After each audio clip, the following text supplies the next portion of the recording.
देखो, find the angle between the face diagonal of A cube.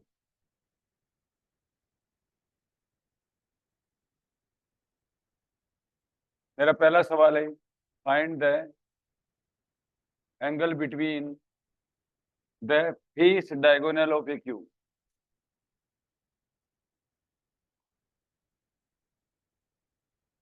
Face diagonal of A cube.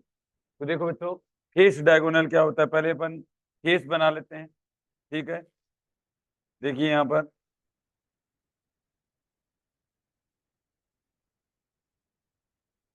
ये मैंने anyone कोई cube ले लिया। ठीक है, तो मेरा सवाल क्या है, find the face diagonal of A cube. Face का डायगोनल लेना है। क्या लेना है बेटा? Face diagonal of A cube. ये देखो, एक तो अपन ओरिजिन ये ले लेते हैं, 0 0 0 ले लिया मैंने ओरिजिन। ये आपका एक्स एक्सिस लिया है मैंने। ये आपका क्या लिया है मैंने? एक्स एक्सिस लिया है। ये आपका मैंने वाई एक्सिस लिया है, वाई एक्सिस लिया है। और ये मैंने क्या लिया है? जेड एक्सिस लिया है। समझना बात को?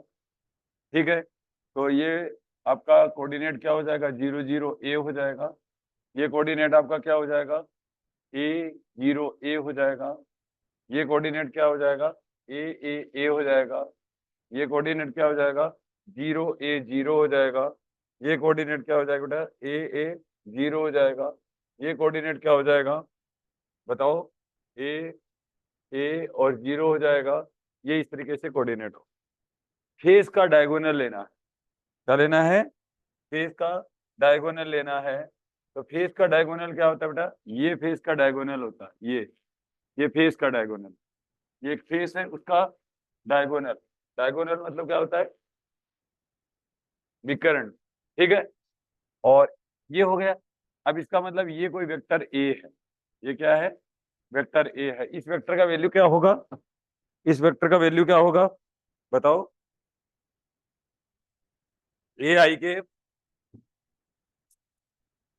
देखो ए वेक्टर बराबर क्या आ जाएगा बेटा? इक्वल टू ए आई के 0 J के और प्लस ए के। यही होगा। मैंने इनमें से इसको घटा दिया। एक फेस डायगोनल और ले लो बेटा। अब ये देखो, ये नीचे वाला जो फेस दिख रहा है आपको, ये वाला, ये नीचे वाला, ये डायगोनल नहीं है। समझ में आ गया मेरी बात? एक ये ले सकते हो आप। ये देखो, ये रहा, ये फेस नीचे वाला, ये देखो ये वाला फेस दिख रहा है ना आपको, ये वाला, इसका मैंने डायगोनल लिया है। समझ में आ गया? इसका मैंने क्या लिया है? डायगोनल लिया है। समझ रहे हो? अब देखो बेटा, यहाँ पर देखो, ये अगर मैंने डायगोनल लिया है तो ये भी मेरा क्या आ जाएगा? ये बी वेक्टर बोल दो। ये क्या बोल दो? B vector. तो ये क्या हो जाएगा? 0 I के A J के और प्लस कितना हो जाएगा? A के। इसने मुझे क्या पूछा है? इसने पूछा है कि मुझे ए वेक्टर और बी वेक्टर के दोनों का एंगल बताओ। तो अपन क्या कर लेंगे? डॉट प्रोडक्ट से कर लेंगे। अपन किससे कर लेंगे? डॉट प्रोडक्ट से कर लेंगे। ठीक है, तो डॉट प्रोडक्ट से अगर अपन करेंगे तो अपना क्या आएगा आंसर? देखिए, डॉट प्रोडक्ट से अगर अपन करेंगे, ये आ जाएगा mode of A vector, mode of B vector, और इनटू क्या हो जाएगा बेटा? Cos theta. अब यहाँ पर देखो, आपके पास में ये ए वेक्टर है, ये बी वेक्टर है, तो ये आ जाएगा आपका ए आई के और 0 J के प्लस ए के डॉट प्रोडक्ट, डॉट प्रोडक्ट इधर कर देता हूँ, और ये आ जाएगा बेटा 0 I के A J के और प्लस के और इक्वल टू मोड ऑफ ए क्या हो जाएगा बेटा? ए स्क्वायर और प्लस ए स्क्वायर का रूट हो जाएगा। ठीक है, ये भी ए स्क्वायर और प्लस ए स्क्वायर का रूट हो जाएगा, इंटू कितना हो जाएगा? Cos theta. अब देखो, आई केप डॉट आई केप 1 होता है, तो ये 0 हो जाएगा, और ये कितना आ जाएगा? ये भी 0 आ जाएगा, और ये कितना आ जाएगा? ए स्क्वायर आ जाएगा। ये इक्वल टू, ये क्या आ गया? √2a और √2a और cos थीटा। तो cos थीटा बराबर क्या हो जाएगा बेटा? 1/√, दैट इज थीटा बराबर 1/√2 किसका वैल्यू होता है? ठीक है, 1/2, सॉरी 1/2। थीटा बराबर क्या आ जाएगा बेटा? कोस इनवर्स 1/2, जो भी है। समझ में आ गया? बस ये face diagonal of A cube होता है। समझ में आया यहाँ तक? ठीक है, ये कर लो। अब देखो एक सवाल और है, फाइंड द, अगला सवाल एक और है, find the body diagonal of A cube. Find the, अब मेरा सवाल क्वेश्चन नंबर 2 है यहाँ पर, question number 2, find the body diagonal of A cube. इसका मतलब find the body diagonal of A cube.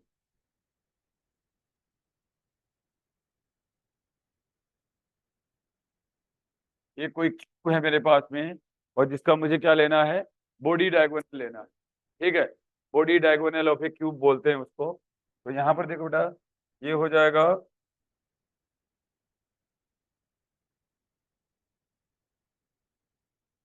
सवाल समझ में आ गया। अब देखो, find the body diagonal of A cube, ये मैंने मिटा दिया। ठीक है, अब आपको एक बॉडी के अंदर कितने डायगोनल होते हैं, एक बॉडी के अंदर कितने डायगोनल होते हैं, दो डायगोनल होते हैं।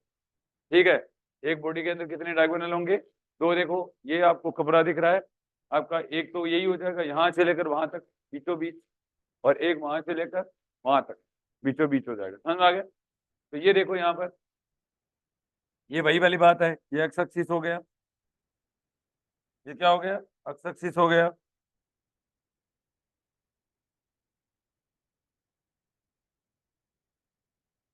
ये आपका वाई एक्सिस हो जाएगा, और ये आपका क्या हो जाएगा, जेड एक्सिस हो जाएगा। अरे हो जाएगा ना। अब ये देखो, ये 0 0 0 हो गया, ये A 0 0 हो जाएगा, ये A 0 हो जाएगा, ये 0 A 0 हो जाएगा, ये क्या हो जाएगा, 0 A A हो जाएगा, होगा ना। और ये क्या हो जाएगा, A हो जाएगा। ये इस तरीके से होगा। अब ये देखो, ये अगर मेरा ओरिजिन पॉइंट है तो इसका बॉडी डायगोनल यही होगा एक तो। ठीक है, और ये इसका इस पॉइंट का बॉडी डायगोनल क्या हो जाएगा, ये हो जाएगा ना। ठीक है, ये बॉडी डायगोनल हो गए दो आपके पास। आपसे एंगल हमेशा क्या होता है बेटा, दो हेड के बीच होता है। एंगल हमेशा क्या होता है, दो हेड के बीच एंगल होता है। ठीक है, तो मैंने दो हेड के बीच एंगल ले लिया, दो हेड के बीच एंगल लिया, तो मेरा क्या आया, इसका मतलब मेरा वेक्टर ए क्या है, वेक्टर ए बराबर मेरा है ए आई के, और प्लस कितना हो जाएगा, ए जे के, और प्लस कितना हो जाएगा, ए के। और बी वेक्टर कितना हो जाएगा बेटा, ए आई के। ये देखो, इसका भी कोऑर्डिनेट निकालने पड़ेंगे आपको, 0 0 और ए है ये। ठीक है, तो बताओ क्या आया, ए आई के प्लस ए जे के और ए माइनस ए के। बोलो आएगा कि नहीं आएगा, आएगा ना। वेक्टर के दो बॉडी के बीच का मैंने पॉइंट ले लिया है। समझ गए यहां तक। अब ये देखो, तो आपका वही चीज हो जाएगा वापस से, ए वेक्टर डॉट बी वेक्टर बराबर मोड ऑफ ए और मोड ऑफ बी और मोड ऑफ cos थीटा। तो cos थीटा बराबर क्या हो जाएगा बेटा, ए डॉट बी कितना आएगा, ये ए स्क्वायर आ गया, ये ए स्क्वायर आएगा, और ये माइनस ए स्क्वायर आएगा। तो इसका मतलब ए स्क्वायर बच गया आपके पास, a square by root 3, root 3 a, root 3 a, ये तो आएगा।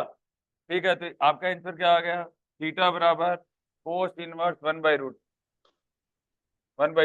सॉरी 1/3, ये आ गया आंसर। ये body diagonal of A cube. इसका मतलब क्या हुआ, इसका मतलब ये हो गया, कोऑर्डिनेट इंपॉर्टेंट है, कुछ भी निकल जाएगा। इंपॉर्टेंट क्या है, कोऑर्डिनेट है, और कोऑर्डिनेट अगर इंपॉर्टेंट होंगे तो सारी चीजें निकल जाएंगी। समझ में आ गया। तो ये कर लो, दोनों ही सवाल कर लो आप अपनी कॉपी पे।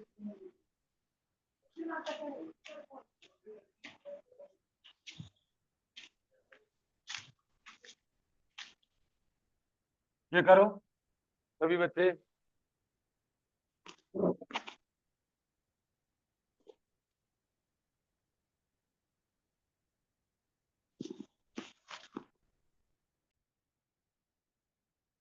कर लिया क्या करो बेटा,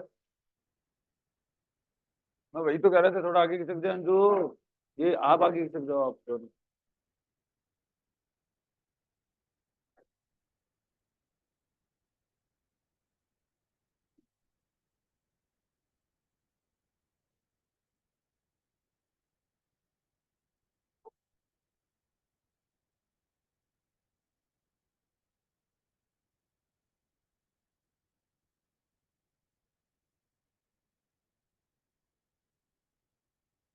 क्या कर रहे हो?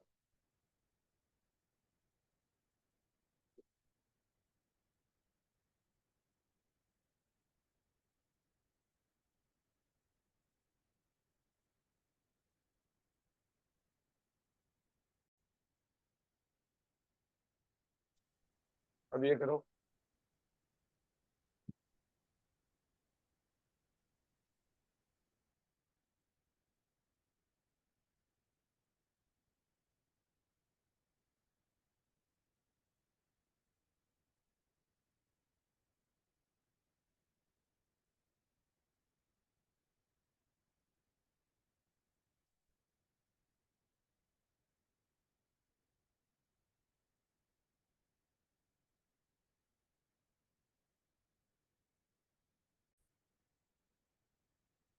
देखो बेटा, अब अपना सवाल ये है कि फर्स्ट ऑफ ऑल देखो, आपको एक बात बताऊं, ये एक्स एक्सिस है, ये वाई एक्सिस ले लेते हैं, और ये मैं क्या ले लेता हूँ, एक्स एक्सिस ले लेता हूँ, जेड एक्सिस ले लेता हूँ। ठीक है, और ये क्या हो गया, एक्स एक्सिस। ये तीनों एक्सिस एक दूसरे के क्या है, परपेंडिकुलर है। ये तीनों एक दूसरे के क्या है, परपेंडिकुलर है। तो तीनों एक दूसरे के परपेंडिकुलर होते हैं तो उनको क्या बोलते हैं, ऑर्थोगोनल वेक्टर बोला जाता है। क्या बोला जाता है, ऑर्थोगोनल वेक्टर है। ये यहाँ पर आपके हियर आई के कोमा जे के एंड कोमा के आर ऑर्थोगोनल यूनिट वेक्टर है। ऑर्थोगोनल क्यों हुए, ऑर्थोगोनल क्यों हुए, क्योंकि ये तीनों एक दूसरे के क्या हैं, परपेंडिकुलर हैं। फर्स्ट ऑफ ऑल बात यही है। अब देखो यहाँ पर सबसे पहली बात यही है, जैसे मैं अगर कोई यहाँ पर कोई पॉइंट पी लेता हूँ, तो पॉइंट पी क्या है, यहाँ पर पॉइंट पी के कोऑर्डिनेट क्या होंगे, एक्स वाई एंड जेड। इस एक्स वाई जेड का मतलब समझते हो आप, एक्स वाई जेड का क्या मतलब होता है, एक्स वाई जेड का मतलब ये होता है एक्स एक्सिस पे एक्स चला, वाई एक्सिस पे वाई चला, और जेड एक्सिस पे जेड चला। चला, आपको दिख रहा है एक्स वाई जेड चलता हुआ, आपको दिख रहा है क्या, आपको नहीं दिख रहा होगा, लेकिन आपको अगर ये वाला डायग्राम बनाओगे ना तो इसमें दिख जाएगा। ये देखो बेटा, यहाँ देखिए, ये दिख रहा है। अब यहाँ पर देखो, आपका ये एक्स एक्सिस है, ये आपका वाई एक्सिस है। अपन क्या करेंगे, शुरुआत के 10 दिन छोटी छोटी चीजें पढ़ेंगे, जो नॉर्मल चीजें होती हैं वो करेंगे। मैं कोई भी चैप्टर शुरू नहीं किया, ना मैंने कल शुरू किया है, ना मैंने आज शुरू किया है। मैं नॉर्मली कल से ही चल रहा हूँ। ठीक है, वही वही 10 दिन अपन यही है, नॉर्मल नॉर्मल बातें करेंगे। आप कैसा भी सवाल आप मेरे से पूछ सकते हो, किसी भी टाइप, एनीवन, किसी भी टाइप का कोई भी सवाल पूछ सकते हो। आपको कोई डरने की जरूरत है नहीं। देखिए बेटा, यहाँ पर अब देखो यही वाली बात है, ये जो यहाँ जो पॉइंट दिया हुआ होता है ना, वही चीज है। ये देखो, किसी भी पाथ से चले जाओ, एक्स एक्सिस पे पूरा चलो, किसी भी पाथ से चले जाओ, एक्स एक्सिस पे पूरा चलो। ये देखो, मैंने एक्स एक्सिस प्लस चला, ये मैंने देखो वाई एक्सिस चला, और ये मैं क्या चला, जेड एक्सिस चला। तो अब ये अगर इस पाथ से अगर मैं चल रहा हूँ, ठीक है, जैसे ओ ए और ये बी और ये सी, ये क्या कहलाएगा, ये डिस्टेंस कहलाती है। ये क्या कहलाता है बेटा, डिस्टेंस कहलाती है। और ये क्या कहलाएगा, डिस्प्लेसमेंट कहलाएगा। ये क्या कहलाएगा, डिस्प्लेसमेंट। तो इसी चीज को यहाँ पर रिप्रेजेंट कर रहा हूं मैं, आर वेक्टर से रिप्रेजेंट कर रहा हूँ। यहाँ पर मैं किससे रिप्रेजेंट कर रहा हूँ, आर वेक्टर। तो ये देखो, ये डिस्प्लेसमेंट है, तो आर वेक्टर क्या हो गया, डिस्प्लेसमेंट या पोजीशन वेक्टर बोला जाता है। पोजीशन वेक्टर प्रति सदिश, that is X I cap. X I cap का मतलब क्या है कि अक्स में मैग्नीट्यूड अक्स चला, ठीक है, डायरेक्शन कौन सा हो गया, आई केप हो गया, वाई जे केप हो गया, और जेड कितना हो गया, के केप हो गया। ये इसका मतलब, ये एक तरीके का कोऑर्डिनेट सिस्टम है जो अपने को क्या बताता है, एड्रेस बताता है। जो अपने को क्या बताएगा बेटा, एड्रेस बताएगा। एड्रेस बताया है इसने, ठीक है। ये गूगल मैप है एक तरीके से, आप समझ कि भाई इस गली में एक्स चलना है, डायरेक्शन ये रहेगी, इस गली में वाई चलना है, और इस गली में, और सीधा चलोगे, छत से चढ़ के देख लीजिए, सीधा आप पहुंच जाओगे भाई कि ये यहाँ पर रहता हूँ। ठीक है, ये होता है आपका पोजीशन वेक्टर, बराबर। ये देखिए, ये आपका हो गया आर कैप, समझ में आ गया। अब ये जो नंबर जो है सारे के सारे, ये जो जैसे एक्स केप है, वाई केप है एंड जेड केप है, ठीक है, इनके जो यूनिट वेक्टर्स होते हैं ना, तो जिस डायरेक्शन में हो उसी डायरेक्शन में लिया जाता है। क्या होता है उसी डायरेक्शन में। ये देखो आर कैप की तरफ आगे बढ़ा दीजिए आप, इसका आर कैप आएगा। समझ आ गया यहाँ पर, आ गया यहाँ तक? ठीक है, तो इसको क्या बोला जाता है, पोजीशन वेक्टर बोला जाता है। तो क्या बोला जाता है, तो ये क्या है, ये दूरी है, ये डिस्टेंस है, और ये क्या होता है, पोजीशन वेक्टर। समझ में आ गया? फिजिक्स के अंदर पोजीशन वेक्टर का ज्यादा महत्व है। फिजिक्स के अंदर किसका महत्व है, पोजीशन वेक्टर। आपने कल देखा होगा, कल मैंने डाइपोल मोमेंट निकाला, इलेक्ट्रिक फील्ड निकाला, या मैग्नेटिक फील्ड निकाला हुए, ठीक है, या कुछ भी निकालोगे तो पोजीशन वेक्टर का ही महत्व है। पोजीशन वेक्टर निकालना आने लग गया आपका। ये भी ओरिजन है मेरा, ये क्या है, ओरिजन है। अब यहाँ पर ऐसे दिमाग में आता है कि मैं X axis, Y axis and Z axis यही क्यों लिए, यही क्यों लिए हैं, क्योंकि देखो एक्स एक्सिस की तरफ अंगुलियां फैलाओ आप, ठीक है, और वाई की तरफ मोड़ दीजिए, अंगूठा हमेशा क्या करेगा, जेड एक्सिस की तरफ दिखाएगा, ठीक है, या बाहर की साइड दिखाएगा, आउटसाइड होगा। नॉर्मली अगर आपको कोई प्लेन दिया हुआ होता है, नॉर्मली अगर आपको कोई प्लेन दिया हुआ होता है, ठीक है, तो प्लेन के अंदर प्लेन की डायरेक्शन किस साइड होती है, परपेंडिकुलर टू द प्लेन, बाहर की साइड होता है। वो परपेंडिकुलर टू द प्लेन की साइड जो बाहर की साइड होता है ना, उसी को यही वाली एक्सिस कहा जाता है। इसलिए हमेशा एक्स एक्सिस ऐसे लिया जाता है, वाई एक्सिस ऐसे लिया जाएगा, जेड एक्सिस। समझ में आ गया मेरी बात को? अब नॉर्मली बुक्स के अंदर क्या होता है, जेड एक्सिस यहाँ नहीं लिया हुआ होता है, ठीक है, और एक्स एक्सिस और वाई एक्सिस यहाँ जेड लिया हुआ होता है। लेकिन अपन यहाँ पर क्या करेंगे, जेड यहाँ पर लेंगे। क्यों लेंगे, क्योंकि आने वाले टाइम के अंदर जेड डायरेक्शन जो होता है वो एक आर्बिट्रेरी डायरेक्शन है। जेड डायरेक्शन एक क्या है, आर्बिट्रेरी। आर्बिट्रेरी जानते हो क्या होता है, स्वैच्छिक, अपनी इच्छा से ली गई एक अपनी पास में डायरेक्शन है। समझ में आ गया? अब जैसे देखो बेटा, जेड ये है, जेड ये है, तो ये जो ऊपर जो प्लेन होता है ना, ये वाला जो प्लेन होता है, इस प्लेन के साथ काम करना बहुत आसान होता है। इस प्लेन के साथ काम करना क्या होता है, बहुत आसान होता है। अब दूसरी बात है, अगर ये वाला प्लेन है, ठीक है, तो इसके साथ थोड़ा डील करना मुश्किल हो जाएगा आने वाले टाइम के अंदर। आपको क्या करना है, डील क्या है, किसको करना है, इलेक्ट्रिक फील्ड को करना है, मैग्नेटिक फील्ड को करना है। वो बोलेगा कि मैंने इलेक्ट्रिक फील्ड इस डायरेक्शन में लगाया है, तो ये कैलकुलेट कीजिए, ये कैलकुलेट कीजिए, ऐसा कुछ सवाल बोलेगा।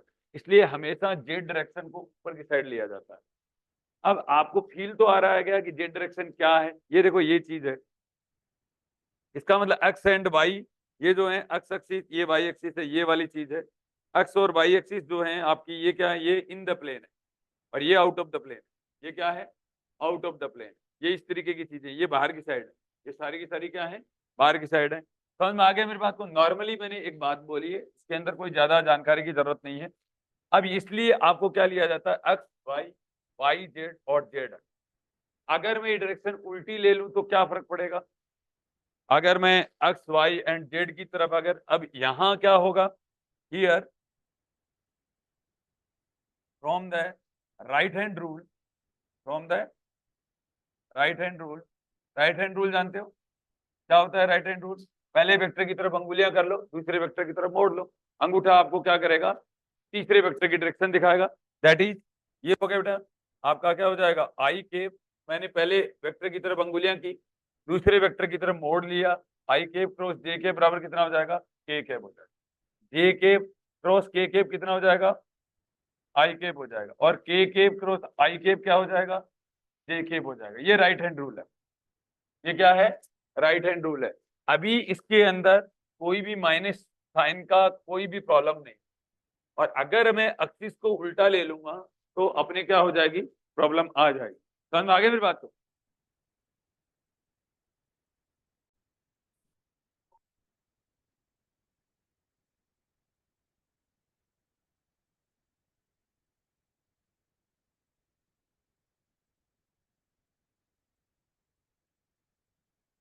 Here I cap, comma j cap and k cap are orthogonal unit vector. Here I cap, comma j cap, comma k cap are orthogonal unit vector. ठीक है,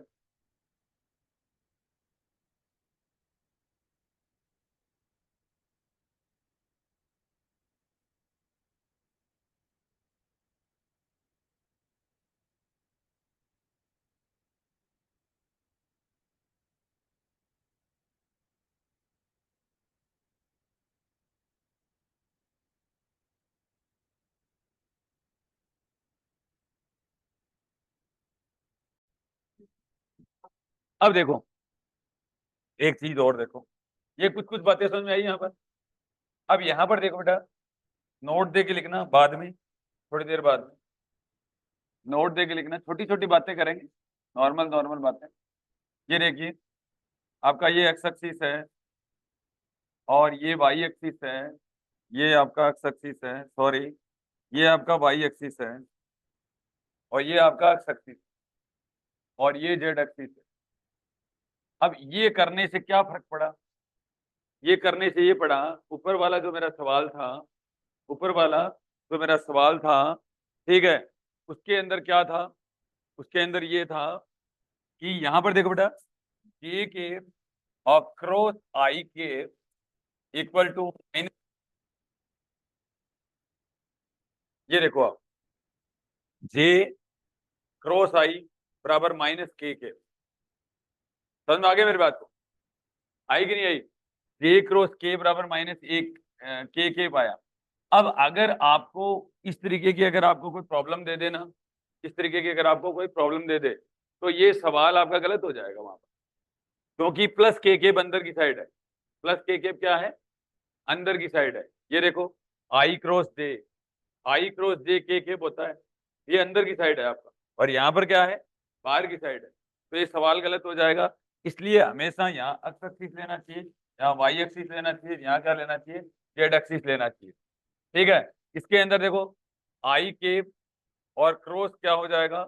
जे के, सॉरी आई क्रॉस के इक्वल टू कितना होता है? Minus जे के, ये outside है, और के क्रॉस जे के बराबर माइनस आई के। ठीक है, ये आउटसाइड है, ये तीनों के तीनों क्या है? आउटसाइड है। और जबकि प्लस आई के प्लस जे के प्लस के क्या है? अंदर की साइड है। समझ में आ गया यहाँ तक? ये और कर लो। देखिए, from this configuration we have, from this configuration we have, from this configuration we have, board पे लिखा पड़ा है,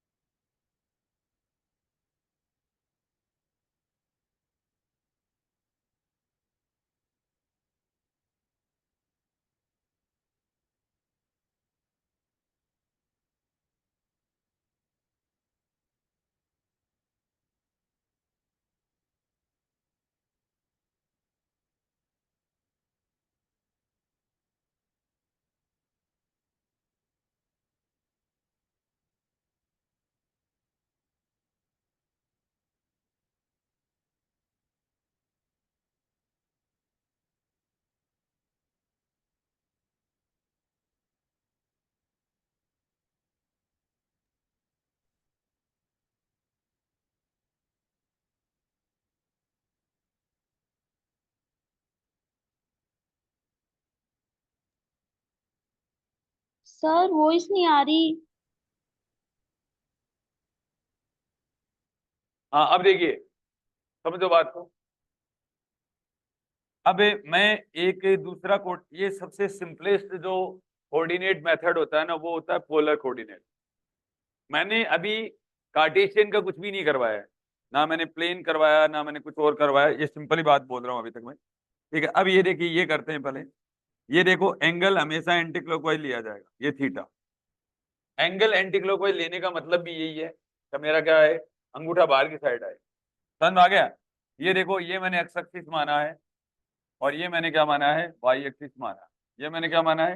एक्स एक्सिस माना है, ये मैंने वाई एक्सिस। ये Y axis out of the plane है कि इन द प्लेन है? मुझे तो आप ये बता दो बस, इन द प्लेन है कि आउट ऑफ द प्लेन है? इन द प्लेन है। कौन से प्लेन में? बोर्ड पे कौन से प्लेन में?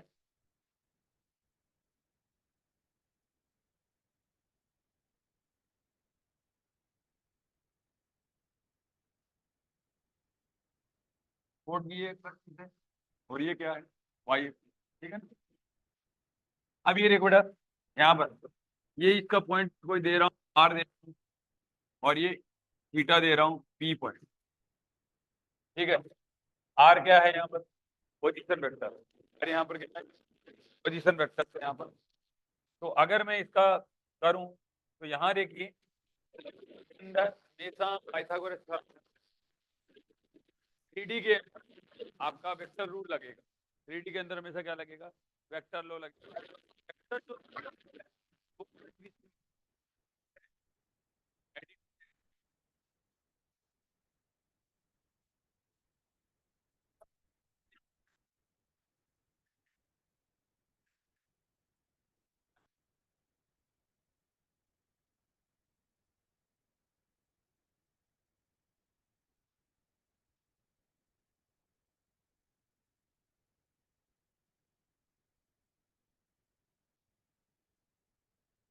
वाई एक्सिस पे कितना चला, वाई चला।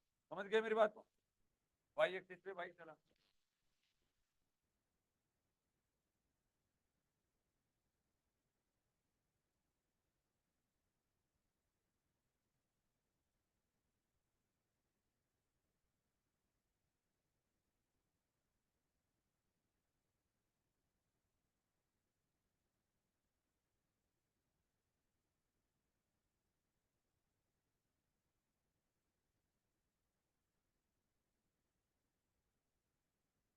आगे मेरी बात को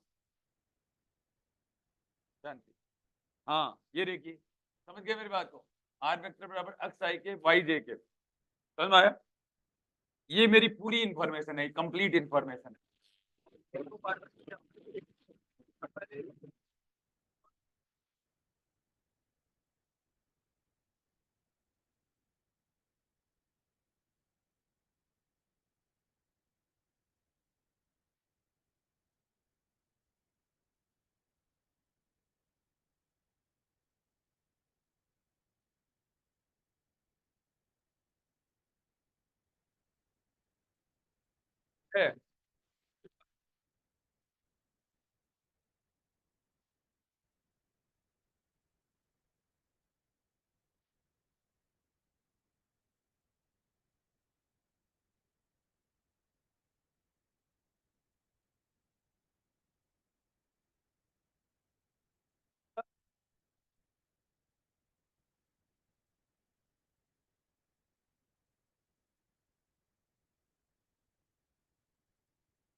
आज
क्या ओमेगा बराबर 4 पाई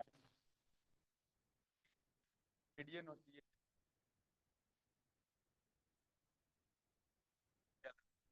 समझ ना बात, चलो पूरा एंगल हमेशा एंगल एंगल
अब देखो मुझे ये मैं डी थीटा 2 कह देता हूँ, और ये मैंने एक आर्क को ले लिया, DS2 ले लिया, इसकी भी पर्टिकुलर डायरेक्शन है।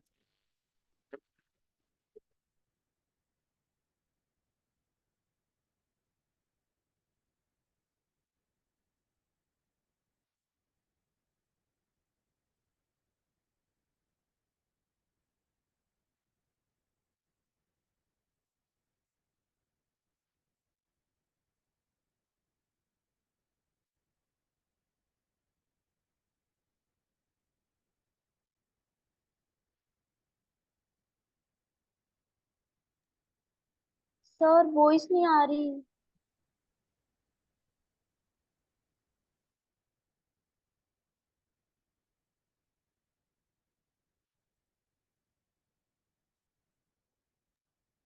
नहीं आ रही सर।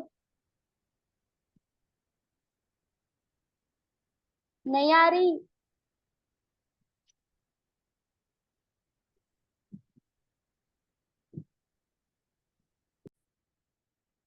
अब देखो बेटा, तो थीटा स्केलर क्वांटिटी इसलिए हुआ कि थीटा के पास में कोई पर्टिकुलर डायरेक्शन नहीं है। थीटा स्केलर क्वांटिटी इसलिए हुआ कि थीटा के पास में क्या नहीं है, पर्टिकुलर डायरेक्शन नहीं है।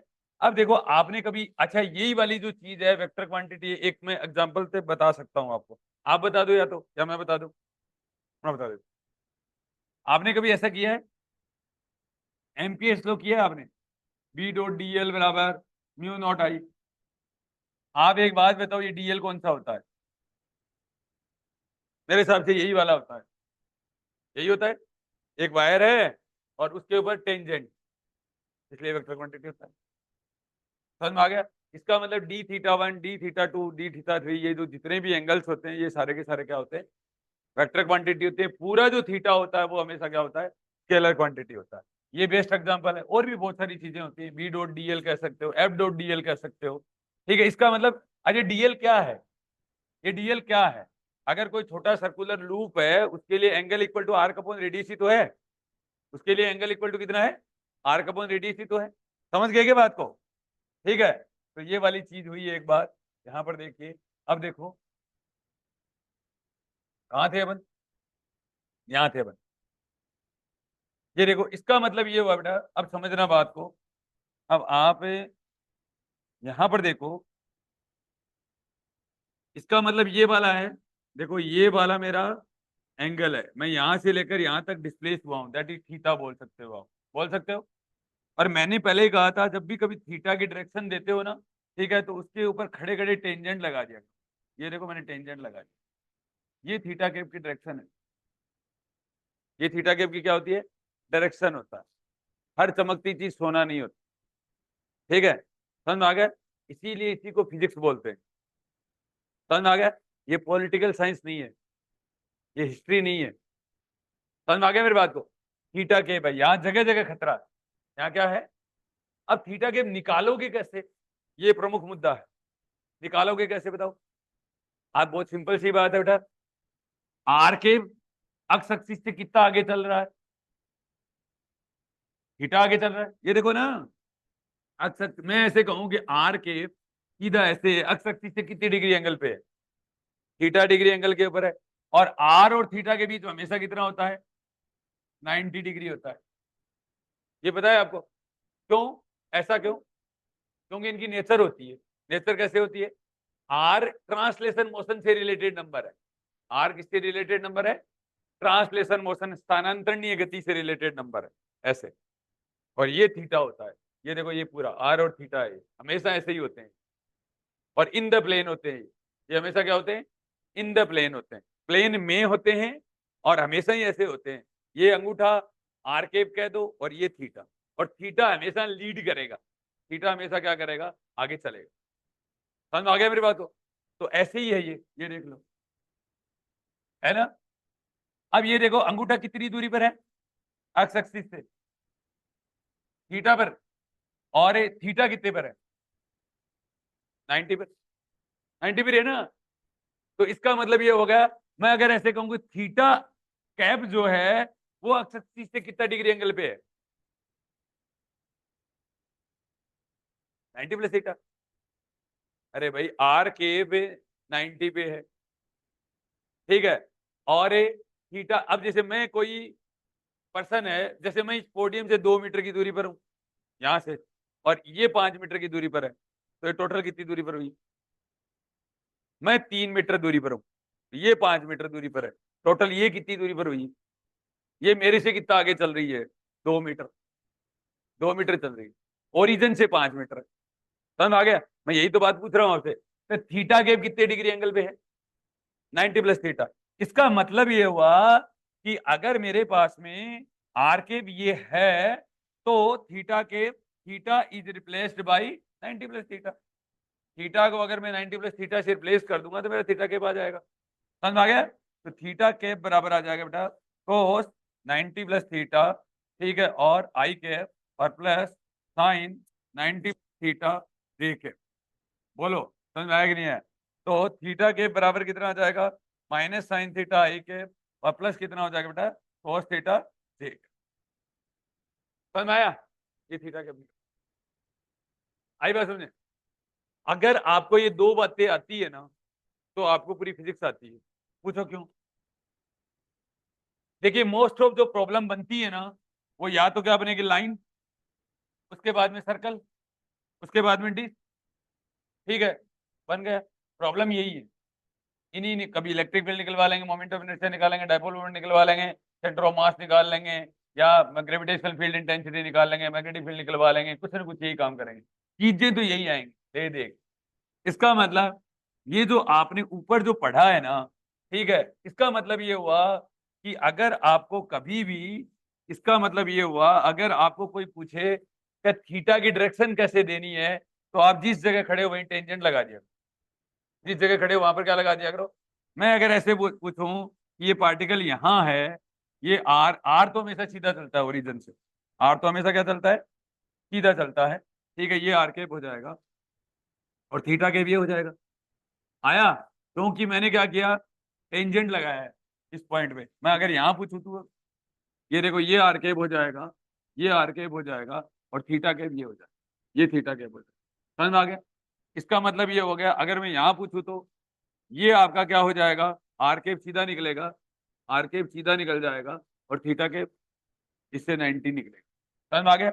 ये इस तरीके से क्या बना लेगा, इस तरीके से पूरा सर्किल बना लेगा, इस तरीके से पूरा क्या बना लेगा, सर्किल बना लेगा। इसका मतलब थीटा अगर की डायरेक्शन कभी देनी हो ना, जहां खड़े हो वहीं टेंजेंट लगा दो, और उसी डायरेक्शन में लगाओ जिस डायरेक्शन में सवाल आपको थीटा दिया हुआ है।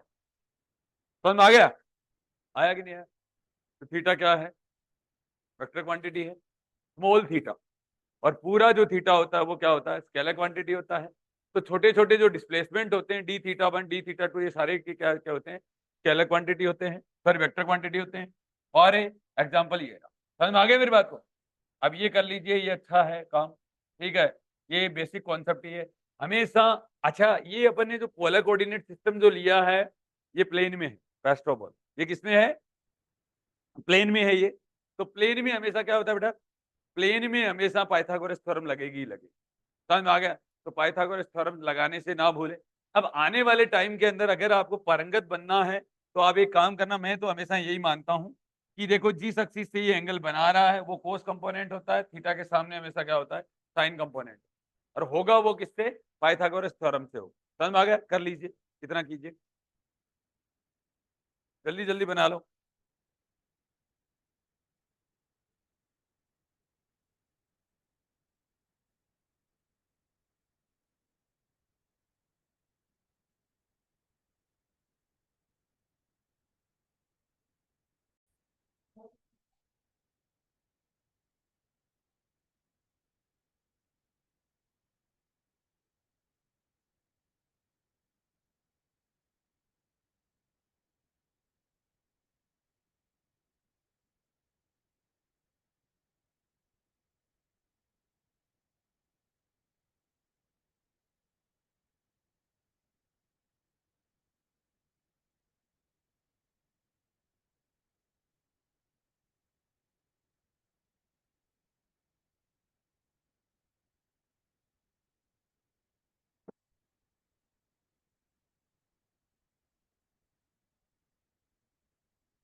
चलेगा?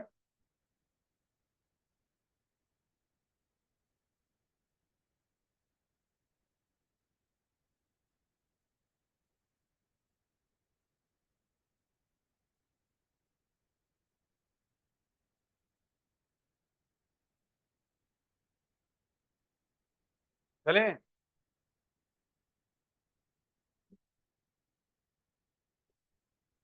धीरे बहुत लिखते हो।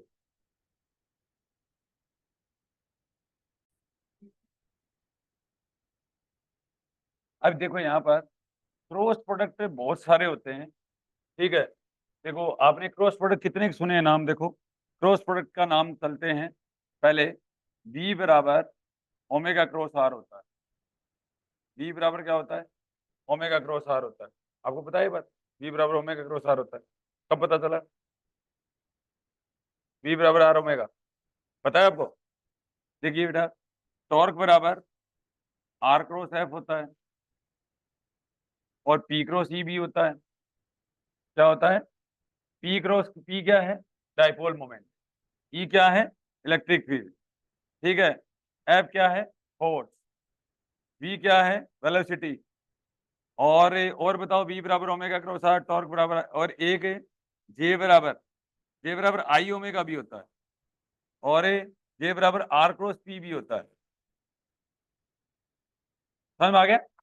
अब ये तीन चीजें करें आप, ठीक है। ये ऐसा मतलब है तो क्रॉस प्रोडक्ट से रिलेटेड नंबर ही है ये किससे रिलेटेड नंबर है? क्रॉस प्रोडक्ट से रिलेटेड नंबर है। बी क्या है? वेलोसिटी। ओमेगा क्या है? Angular velocity. ठीक है, कोणीय वेग। ठीक है। अब देखो, आप कभी बी बराबर ओमेगा क्रॉस आर की तरफ चलते हैं अपन। देखिए, ये इन द प्लेन है, ये ध्यान रखना।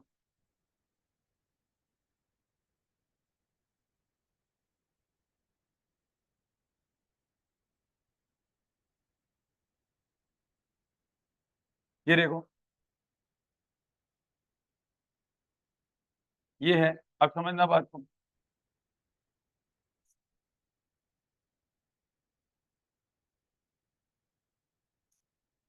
ऐसे है ये मेरा एक्स एक्सिस है और ये मेरा वाई एक्सिस। ये इन द प्लेन है, ये ध्यान रखना। ये किस प्लेन में है? इन द प्लेन है ये। अब यहाँ पर देखो, ये एम मास का कोई पार्टिकल है यहाँ पर। क्या है? एम मास का पार्टिकल है यहाँ पर। ठीक है। और इसकी वेलोसिटी किस डायरेक्शन में है? मैंने मान लिया ये है, मतलब यहाँ से यहाँ तक पहुंच गया, सपोज करो ऐसे एक तरीके से। समझ में आ गया? तो वेलोसिटी तो यही होगी इसकी, वाई एक्सिस में, है ना। और आर कौन सी डायरेक्शन में है? आर इस डायरेक्शन में है। ये आर केप है और ये क्या हो गया? वेलोसिटी हो गया। आपने ट्रेन देखी है कभी? ट्रेन ट्रेन देखी है कि नहीं देखी? ट्रेन देखिए कि ट्रेन ट्रेन के पीछे क्रॉस लिखा हुआ होता है। इसका मतलब क्रॉस मतलब बैक साइड। बैक साइड मतलब नीचे की तरफ। तो नीचे की तरफ हमेशा क्रॉस से दिया जाएगा। अब यहां पर देखो, ये मैं अभी आपको बता रहा हूं कि ओमेगा क्रॉस आर क्यों होता है। ठीक है, आर क्रॉस ओमेगा क्यों नहीं होता है। ये देखो आप, अब ये आपका ओमेगा किस साइड है ये बताओ पहले। घूम किस साइड रहा है? आउटसाइड है, आउट ऑफ द प्लेन है ये। और out of the plane dot से दिया जाता है। आउट ऑफ द प्लेन किससे दिया जाता है? डॉट से। इसका मतलब ये ओमेगा है, ये आपका क्या है? ओमेगा है। ये डॉट से दिया जाता है। समझ रहे हो मेरी बात को? अब आपका ये देखो, इस तरीके से है चीज। ये देखो, नीचे एक प्लेन है और ये वेलोसिटी है। ये देखो, ये तो वेलोसिटी है और ये आरकेप है और ये ओमेगा है। अब देख लो, समझ लो बात को। ठीक है। एक ये इस तरीके से है, आप ऐसे समझो। समझ गए? ये है प्रॉब्लम। और ये इसका हेड है, ये इसका हेड है, ये अंगुली। ठीक है। अब देखो यहाँ पर आप ये समझ लो बात को कि अब आपको ये करना है कि वेलोसिटी को कंपनसेट करना है। वेलोसिटी को क्या करना है? कंपनसेट करना है। अब आप ये बताओ कि ओमेगा को, ये ओमेगा की तरफ अंगुलियां कर लो, अंगुल कर लिया, और आर की तरफ मोड़ दो। अंगूठा किस साइड आ रहा है? वेलोसिटी। आ रहा है कि नहीं आ रहा है? तो v बराबर क्या लिखोगे? Omega cross R. नहीं समझ में? अगर मैं आर क्रॉस ओमेगा करूं तो वेलोसिटी में नेगेटिव साइन आ जाएगा। है क्या नेगेटिव साइन? नहीं है। तो इसलिए ओमेगा क्रॉस आर लिखा जाता है। ये क्या लिखा जाता है? Omega cross R. अच्छा, मैंने ओमेगा बराबर बी क्रॉस आर लिख सकता हूं क्या? आर क्रॉस v बराबर ओमेगा लिख सकता हूँ क्या? आप बताओ। r क्रॉस v बराबर ओमेगा लिख सकता हूँ क्या? क्यों? क्यों नहीं लिख सकता? आप बताओ। हमने मना किया है? आप बताओ। Good, very good. Dimensionally match नहीं करेगा ना, ठीक है। तो इसका मतलब v बराबर r ओमेगा तो आपका क्या है? डायमेंशनली करेक्ट इक्वेशन है। डायमेंशन के हिसाब से आप इनकरेक्ट इक्वेशन नहीं लिख सकते। समझ आ गया? तो ये v बराबर r ओमेगा तो आपको लिखना ही लिखना पड़ेगा। अब आपके पास में दो ऑप्शन है, ओमेगा क्रॉस r लिखो या r क्रॉस ओमेगा लिखो। तो ओमेगा क्रॉस r लिखना पड़ेगा, क्योंकि वेलोसिटी ताकि ऊपर की साइड आए। वेलोसिटी क्या है? ऊपर की साइड आए, इसलिए v बराबर क्या लिखा जाता है? ओमेगा क्रॉस r लिखा जाता है। समझ आ गया? दो बातें समझ आई। v बराबर r ओमेगा क्यों लिखा? v बराबर r ओमेगा क्यों लिखा? क्योंकि डायमेंशनली करेक्ट इक्वेशन है, पहली बात। और v बराबर ओमेगा r क्यों लिखा? डायरेक्शन के हिसाब से लिखा गया है। समझ में आ गया मेरी बात को? अब मुद्दा ये आता है कि v बराबर ओमेगा क्रॉस r क्या होता है सर? ये कहां से आया आपका? प्रॉब्लम यहाँ है। चलें क्या? ये छोटी छोटी बातें समझ में आ रही है ना आपके? ये छोटी छोटी बातें अगर आ गई ना, तो फिर आपको फिजिक्स आ जाएगी, फिर कोई दिक्कत नहीं। समझ में आ गया? अब देखो बेटा, v बराबर ओमेगा का बहुत सिंपल सी चीज है। देखिए मैं क्या कर रहा हूँ बेटा, ये डेल्टा थीटा लिया, एनीवन डी थीटा लिया, और ये मेरा क्या आया? आर का आया, डी एस। ये मेरा क्या आया? डी एस आया। ये मेरा क्या आया? आर है, ये भी आर ही है। अरे बोलो। अब देखो, एंगल इक्वल टू आर का upon radius, angle equal to R का अपॉन रेडियस। तो आर क्या है बेटा? डी एस, और equal to R into D theta कह दूं? आर इंटू डी थीटा कह दूं ना? आर इंटू डी थीटा कह दिया। अब देखो बेटा, इसका मतलब ये हुआ कि d s upon D t बराबर क्या आ गया? D s upon D t बराबर r d theta upon D t आ गया। मैंने आर का डेरिवेटिव क्यों नहीं किया, तुम बताओ? आर का डेरिवेटिव क्यों नहीं किया? क्योंकि फिक्स है। आर क्या है? फिक्स है। और फिक्स का डेरिवेटिव कर भी दूंगा तो जीरो हो जाएगा। समझ में आ गया? एक बात तो ये है, लेकिन कई ऐसे सवाल भी हो सकते हैं जहां पर आर चेंज भी होता है। कई ऐसे सवाल भी हैं जहां पर आर क्या होता है? चेंज भी होता है, वहां कर सकते हो। ठीक है, करोगे तो और अच्छी डेफिनेशन आ जाएगी, सुंदर डेफिनेशन आ जाएगी। समझ में आ गया? पहले इसी का ही कर लेते हैं। अब ये D s upon D T क्या होता है बेटा?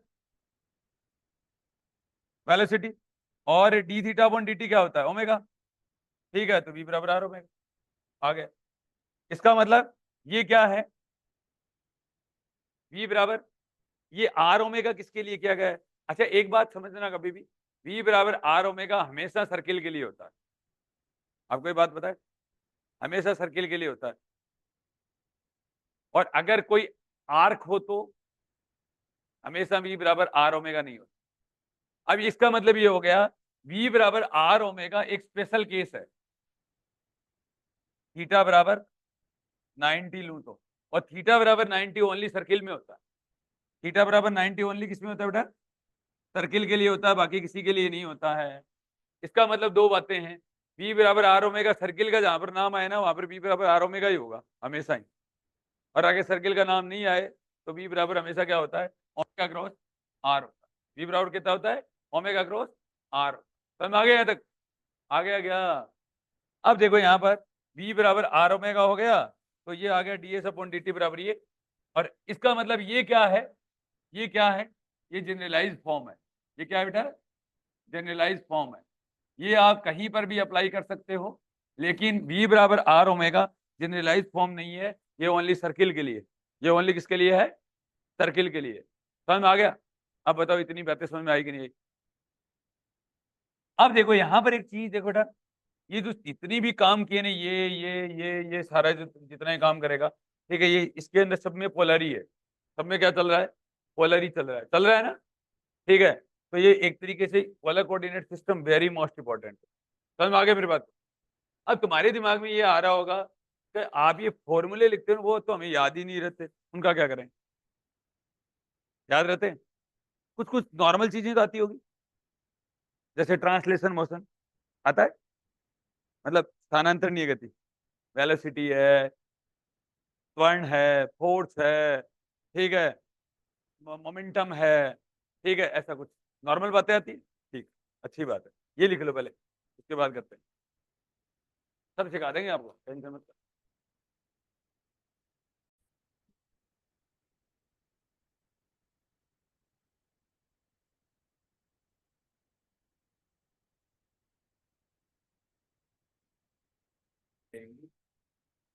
अभी मैं कुछ कुछ फॉर्मूले बता देता हूँ तो आपको कुछ करना आएगा। तो देखो बेटा, एक होता है ट्रांसलेशन मोशन। ट्रांसलेशन मोशन को हिंदी में क्या बोलते हैं? स्थानांतरणीय गति, ट्रांसलेशन मोशन, ठीक है। और एक क्या होता है? Rotational motion. एक क्या होता है? Rotational motion. ये सबसे इंपॉर्टेंट, आपको पता है, बस फॉर्मूले अगर याद हो गए तो उनका फिजिकल कॉन्सेप्ट आ जाएगा आराम से। समझ में आ गया यहाँ तक? अब देखो यहाँ पर एक बात समझो, बात को देखो, गति के समीकरण जानते हो? बोलो। v equal to U plus A T, v equal to U plus A T, v equal to U plus A T, ठीक है। s equal to U T plus half A T, v square बराबर 2a। s यहाँ पर क्या है? Displacement. v क्या है? Final velocity. s क्या है? डिस्प्लेसमेंट। u क्या है? Initial velocity. a क्या है? एक्सीलरेशन। समझ में आ गया मेरी बात को? अब समझना बात को। अब यहाँ पर देखो, v का काम जो होता है ना, इसके अंदर ओमेगा करता है। v का काम कौन करता है? ओमेगा करता है। समझना बात को, बस ये समझ गए तो गंगा ना गए। ये देखो बेटा, v बराबर D s upon D T होता है, ठीक है। इसका मतलब s का काम कौन करता है? यहाँ पर थीटा करता है। s का काम कौन करता है? थीटा। इसका मतलब ये हुआ, ठीक है, इसका मतलब ये हुआ कि ये s का काम थीटा करेगा तो D theta upon D T होता है, ठीक है। हो गया काम, बस इतनी बात। अब ये देखो बेटा, ये तो हो ही गया। अब ओमेगा नोट है तो वही चीज है, u इनिशियल वेलोसिटी होता है तो ये ओमेगा नोट होगा यहाँ। u इनिशियल वेलोसिटी होता है तो ये क्या हो गया? Initial angular velocity. आपको इन सब शब्दों में क्या लगा देना है? एंगुलर लगा देना है। Initial angular velocity, initial angular velocity. एक क्या लगा दोगे? Final angular, final angular velocity, यही तो लगाओगे। ये क्या हो जाएगा? Initial velocity. मैंने क्या लगाया? क्या नाम फंसा है बीच के अंदर? एंगुलर। ये फाइनल, फाइनल वेलोसिटी, यही तो हुआ। तो इसका मतलब अपना, अब ये समझना बात को, यहाँ पर देखो बेटा, यहाँ पर ये बाद में करेंगे, ठीक है। अब देखो यहाँ पर, ये देखो, समझना बात को। तो आपका क्या हुआ? आपने ये जरूर सुना होगा, एफ बराबर एम ए, एफ बराबर एम ए, और ए बराबर डीवी अपॉन डी टी, ए बराबर डीवी अपॉन डी टी, ठीक है। तो यहां पर देखो, एम का काम, एम क्या होता है बेटा? मास। और ये क्या होता है? इनर्शिया, मोमेंट ऑफ इनर्शिया, जड़त्व आघूर्ण, ठीक है। एम का काम आई करेगा, करेगा। और ए का काम, अब देखो यहाँ पर, ए का काम अल्फा करता है। ए का काम कौन करता है? अब समझना बात को, डीवी का काम कौन करेगा ये बता दो भाई। बी का काम ऊपर लिखा है पड़ा है, बी का काम ओमेगा। गुड, ठीक है। तो ये क्या हो जाएगा बेटा? D omega upon D T. हो गया, इतनी तो लोचा था, ठीक है। तो ए क्या है? त्वरण है। एक्सीलरेशन बोल दूं? अरे एक्सीलरेशन बोल दूं क्या? एक्सीलरेशन। और ये क्या हो जाएगा? इनर्शिया। इनर्शिया बोला जाता है बेटा इसको, इसको क्या बोला जाता है? इनर्शिया। ये क्या होता है? मोमेंट ऑफ इनर्शिया, जड़त्व आघूर्ण। अपने को हिंदी लिखने में भी कोई दिक्कत नहीं, हिंदी भी बता देना अपने, जड़त्व आघूर्ण। ये आपका इनर्शिया या मास बोल सकते हो। ये ए बराबर d b upon D t, alpha बराबर d omega upon D t. समझ में आ गया? अब देखो बेटा, एफ का काम टॉर्क करता है। आप, एफ का काम कौन करता है? टॉर्क करता है। एम का काम कौन करता है? आई, आई एल। एक ये भी बात समझ में आ गई, ठीक है। एफ बराबर एम ए तो टॉर्क बराबर आई एल। समझ में आ गया यहाँ तक? कोई दिक्कत आई क्या? तो इसका मतलब ये हो गया कि मैं इसके अंदर भी गति के समीकरण लिख सकता हूं। अब यहां पर देखो बेटा, यहां पर क्या चीज आएगी, पहले यही चीज समझनी जरूरी है। अब ये देखो, अब बोलो एस बराबर U T plus half A T square, B बराबर यू प्लस ए टी, बोलो बी बराबर यू प्लस ए टी को क्या लिखोगे, बोलो बोलो बोलो बोलो जल्दी बोलो। ओमेगा बराबर omega naught plus alpha t, good. Theta बराबर omega naught t plus half alpha t square, omega square बराबर omega naught square plus 2 alpha into theta. आया, कोई दिक्कत ही नहीं आई, हो गया ना, ठीक है। अब ये देखो, देखो सारों की जड़ तो यही है, ये चीज तो यही है। अब यहाँ पर देखो और कर लो चाहे आप कोई भी एनिमल। अब ये देखो और आगे चलते हैं थोड़ा सा। देखो बेटा, P बराबर आपने, ये लीनियर मोमेंटम होता है, ये क्या होता है, रेखीय संवेग होता है, रेखीय संवेग होता है, लीनियर मोमेंटम बोलते हैं इसको, लीनियर मोमेंटम। P बराबर mb होता है, और P का काम कौन करेगा, ये करता है यहाँ, या L, एक ही बात होती है, J बराबर, और M का काम कौन करेगा, I, P का काम कौन करेगा, ओमेगा। ये लो, ठीक है, समझ में आ गया मेरी बात, आया कि नहीं आया।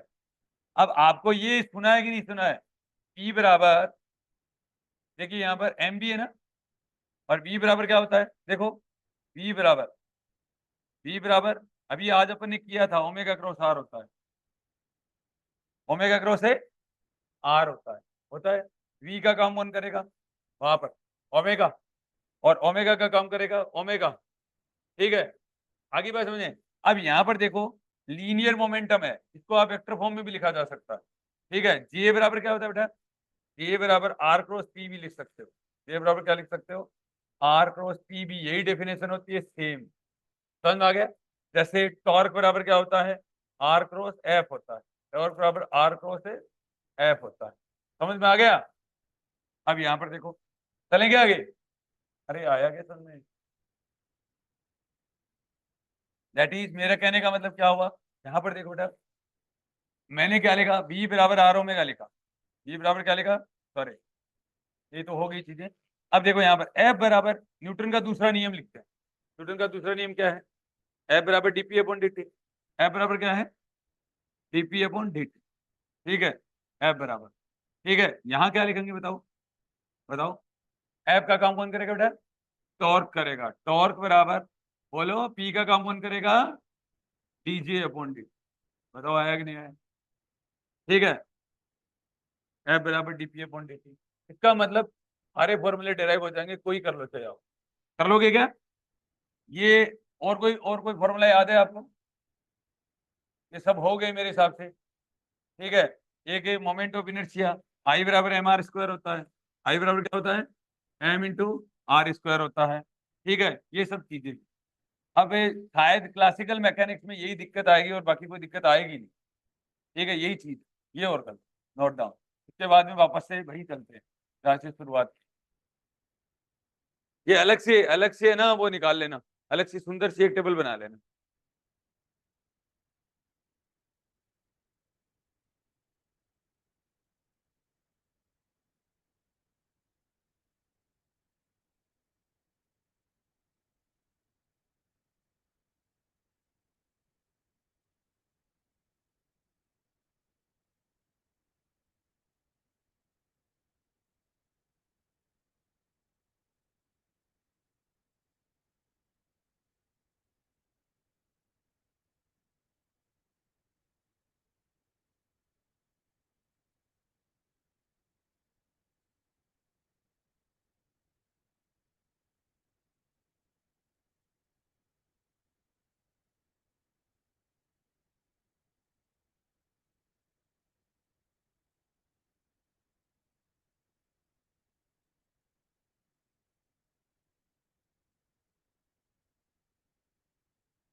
ऑनलाइन वालों तुम भी लिख लो, तुम ऐसे ही बैठे हो गया, पहले ही लिख लेते हो, पहले ही लिख लेते हो।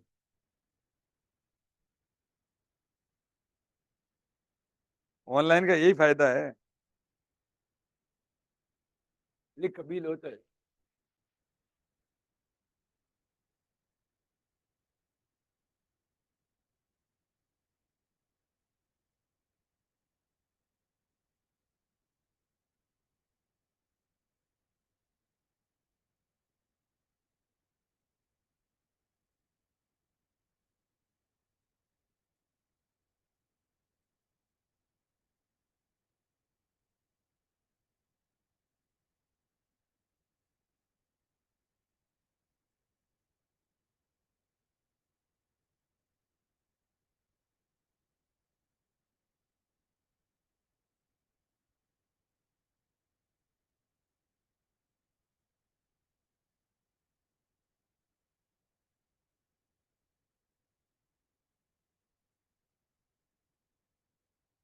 लिया।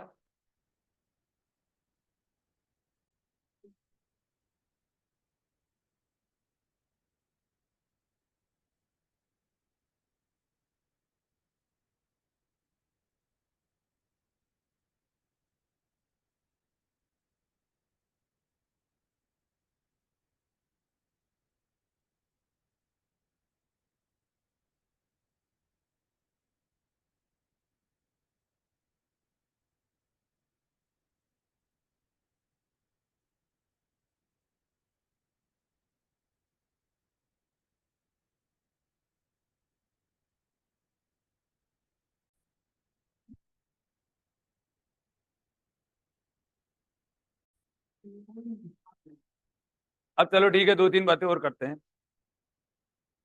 कुछ बातें अपन मोशन पे करें क्या?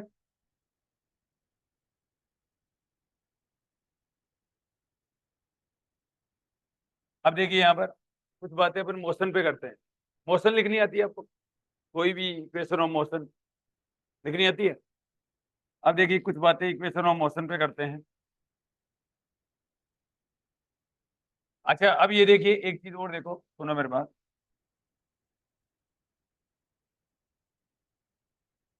इक्वेशन ऑफ मोशन पे बातें करते हैं कि किसी भी, अगर वेक्टर क्वांटिटी की कोई मोशन लिखनी है तो मोशन कैसे लिखेंगे, वो वाली बात है। ठीक है, तो सबसे पहले देखो, ये सबसे अच्छा एग्जांपल होता है। ये मैंने कोई पुली लिया, ठीक है, मैंने क्या लिया, कोई पुली लिया, ठीक है, और ये कोई यहाँ पर है, और ये मैंने m1 मास का कोई पार्टिकल अटैच कर दिया, ठीक है, और ये मैं कह देता हूँ m2 मास का कोई पार्टिकल अटैच कर दिया, ठीक है, ये मैं कह देता हूँ a एक्सीलरेशन है, और ये भी क्या है, a एक्सीलरेशन है। समझ में आ गया? ये ऊपर जा रहा है, ये नीचे आ रहा है, ठीक है, और मैंने कह दिया m2 is greater than m1, वो तो आपको मोशन से ही दिख रहा है, ठीक है। अब आपको इक्वेशन ऑफ मोशन लिखना है, दैट इज, उसको फ्री बॉडी डायग्राम बोलते हैं, ठीक है। तो वो कैसे लिखोगे? ठीक है, ये देखो, ये पहली बात ये देखिए बेटा, यहाँ पर क्या हो रहा है, यहाँ पर एक बोर्ड इधर नहीं है, अपने लिए नहीं तो उनके लिए कामयाब बनो जो तुम्हें नाकामयाब देखना चाहते हैं, ये ऐसे ही है, कोई मतलब नहीं है। हाँ, अब ये देखो बेटा, अब ये जो कह रहा है, ये देखिए, ये कह रहा है कि भाई इसके पास में मोशन है, m1 मास पार्टिकल, और जो कि ऊपर की साइड जा रहा है, तो क्या जा रहा है, ऊपर की साइड जा रहा है। एक इसके पास में ग्रेविटी है m1g, और टेंशन हमेशा जहां से टच करते हो ना, जैसे मैंने m1 मास को यहाँ नीचे से टकराया तो ऊपर की साइड होता है, अगर ऊपर से पकड़ूंगा तो नीचे की साइड होगा। टेंशन वक्त वक्त के अकॉर्डिंग क्या करता रहता है, बदलता रहता है अपना माहौल। समझ में आ गया? बस ये है प्रॉब्लम। अब समझ में आया? अब कह रहा है कि देखो, जो एक्सटर्नल फोर्स होता है ना वो एक तरफ लिखते हैं। ये कह रहा है m1a है, फोर्स की डायमेंशन है, पहली बात।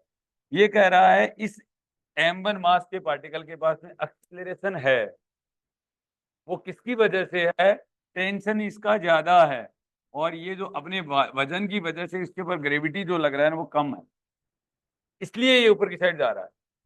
इसलिए क्या जा रहा है, ऊपर की साइड जा रहा है, नहीं ये जाता नहीं। बस ये ऐसे लगाते हैं, जो एक्सीलरेशन लगता है ना वो एक तरफ लिखते हैं, ठीक है। वो ये देखो, ये टेंशन और m1g दोनों मिलके क्रिएट कर रहे हैं। कभी भी इसको इधर उधर मत करो। समझ में आ गया? आई बात समझे? गुड। अब देखो बेटा, यहां देखो, ये देखिए m2g और ये टेंशन ऊपर की साइड। अब ये कौन बताएगा बेटा? ये सीधा ही बोल दो, सीधा ही बोल दो, बोलो सीधा। m2a बराबर m2g माइनस, मतलब एक्सीलरेशन की तरफ है जो फोर्स है ना, वो पहले लिखो बराबर की साइड और ऊपर का घटा के लिखो। क्यों? क्योंकि उल्टी डायरेक्शन में ही, बस यही, और कुछ भी नहीं होता। समझ में आ गया? आसान सी चीज है ना। Good, very good. देखो बेटा, आगे चलें। अब ऐसे ही आप बहुत सारी प्रॉब्लम कर सकते हो, आप बहुत सारी प्रॉब्लम कर सकते हो। इसका मतलब ये फिजिक्स की जड़ है। और आपको अब जैसे एक चीज ये देखो, कई बहुत सारे ऐसे बच्चे होते हैं जो क्या करते हैं कि यार मेरे को तो इक्वेशन ऑफ मोशन नहीं आती, मैं 11वीं की ये बुक पढ़ता हूँ और मैं प्रदीप फंडामेंटल पढ़ता हूँ और मैं रेस्निक हॉलिडे पढ़ता हूँ और मैं अच्छी वर्मा पढ़ता हूँ, मेरी तो 11वीं कमजोर है, मेरी तो 12वीं कमजोर है। कौन सी कमजोर है? कॉमन सेंस की बात होती है, फिजिक्स कॉमन सेंस होता है। लेकिन ये से बताते नहीं, एक चीज अच्छी सी पढ़ लो, ढंग की चीज पढ़ लो। अब तुम मेरे से कैसी भी इक्वेशन ऑफ मोशन लगवा लो, मैं लगा दूं। बहुत सिंपल होता है, एक्सीलरेशन को एक तरफ रखो, ठीक है। अब यहां पर दो चीजें हैं, यहां पर दो चीजें हैं। आपको एक काम की बात बताऊं तो मैं, यहां पर एक होता है फ्रेम के ऊपर बैठना और एक होता है फ्रेम के नीचे बैठना। एक को इनर्शियल बोला जाता है, एक को नॉन इनर्शियल बोला जाता है। ये अपन अभी चर्चा नहीं कर रहे हैं, ये अपन अभी चर्चा नहीं कर रहे हैं, ठीक है।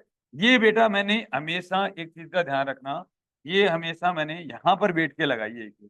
कोई पूछे तो ये इक्वेशन कहां पर बैठ के लगाई है मैंने? यहां पर बैठ के लगाइए। मैं बाहर बैठा हूं, दैट इज मैं यहां पर बैठा हूं अर्थ के, और मेरे सामने पुली चल रही है और मैं इक्वेशन ऑफ मोशन लगाई, मैंने ऊपर बैठ के नहीं लगाई। समझ में आ गया मेरी बात? दैट इज बॉडी के ऊपर नहीं बैठा हूं। समझ में आ गया मेरी बात? मैं बॉडी से बाहर बैठा हूं और मेरे लिए वो इनर्शियल है, बराबर। अब देखो बेटा, और प्रॉब्लम देखो, ये देखिए, ये आपने कई बार ऐसी प्रॉब्लम पढ़ी होंगी। ये इस तरीके की चीज है और ये मेरा कोई वर्टिकल प्लेन है। वर्टिकल प्लेन समझते हो? जो ये फेयर वगैरह वगैरह में बड़े वाला झूला झूल के आते हो, वो वाला, वो वर्टिकल प्लेन, वो खड़ा प्लेन। वो कौन सा प्लेन होता है? खड़ा प्लेन। समझ में आ गया? ठीक है। अब देखो यहाँ पर मैंने ये ओरिजिन लिया है बेटा, मैंने ये क्या लिया है? रेफरेंस पॉइंट बोलते हैं इसको, क्या बोलते हैं? रेफरेंस पॉइंट बोलते हैं। रेफरेंस पॉइंट आगे बताएंगे बात, कहीं पर भी मान सकते हो आप, जहां आपकी मर्जी है, ठीक है। रेफरेंस पॉइंट मान सकते हो। ये बड़े वाला झूला है और बड़े वाले झूले का ये रोड लगी हुई होती है, आपने कभी देखा होगा, ये रोड लगी हुई होती है। ये देखो बेटा, रस्सी होती है, रोड मतलब रस्सी, ऐसे ही ना। और इसमें एम मास का कोई पार्टिकल होता है, आपने देखा होगा, और वो ऊपर की तरफ चलता है, ये भी देखा होगा, ऐसे। समझ में आ गया? मैंने क्या किया, पहले एम मास का कण यहाँ था, मैंने थोड़ा सा डिस्प्लेस किया और फोटो खींच ली, बराबर। प्रॉब्लम यही है। इसका मतलब मैंने डायनामिक मोशन में ले आया प्रॉब्लम को और फोटो खींच। अब इसका जो भी स्टडी है वो कर। देखो, टेंशन हमेशा बेटा जहां से रस्सी खींचती है वहां साइड आएगा, टेंशन अंदर की साइड आ गया, आ गया। अब आपको ये बात का पता है कि ये mg होता है बेटा, ये mg होता है। अब मैं ऐसे कहता हूँ ये एंगल थीटा है, मैं क्या कह दिया? ये एंगल थीटा। समझ गए मेरी बात? अब देखो बेटा, यहाँ पर ये वाला क्या हो जाएगा? ये देखो, ये और ये एंगल थीटा है, तो ये और ये एंगल भी थीटा ही तो होंगे, तो ये कितना हो जाएगा? mg cos theta. क्या हो जाएगा? mg cos। समझ में आ गया? क्या हो रहा है? सर्कुलर मोशन हो रहा है। सर्कुलर मोशन कब पूरी हो सकती है?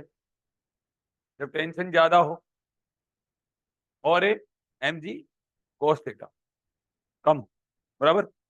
तो इस बात को कैसे लिखेंगे बेटा?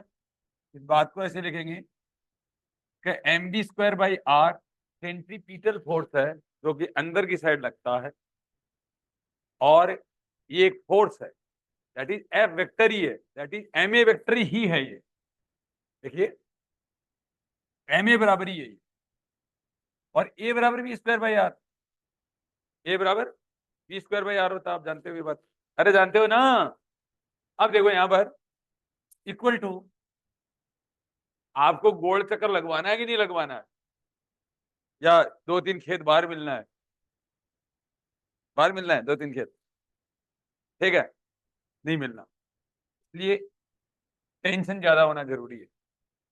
तो इसको क्या लिखो बेटा? P minus M G cos theta. Problem पूरी है ये। बताओ समझ में आया कि नहीं है? समझ में आ गया?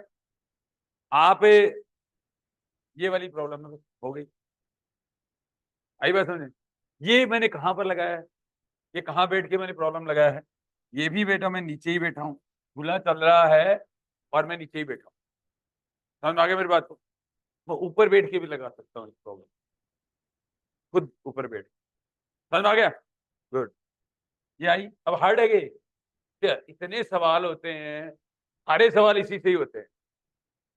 यहाँ टेंशन कितना होगा, यहाँ कितना होगा, यहाँ कितना होगा, यहाँ कितना होगा, वेलोसिटी क्या होगी, यहाँ क्या होगा, जस्ट क्या नाम है, जस्ट टेंशन कंडीशन कौन सी होती है, ठीक है, क्रिटिकल वेलोसिटी क्या होती है, रोलिंग मोशन, स्कीडिंग मोशन और स्लिपिंग मोशन, इसी के ऊपर बहस है।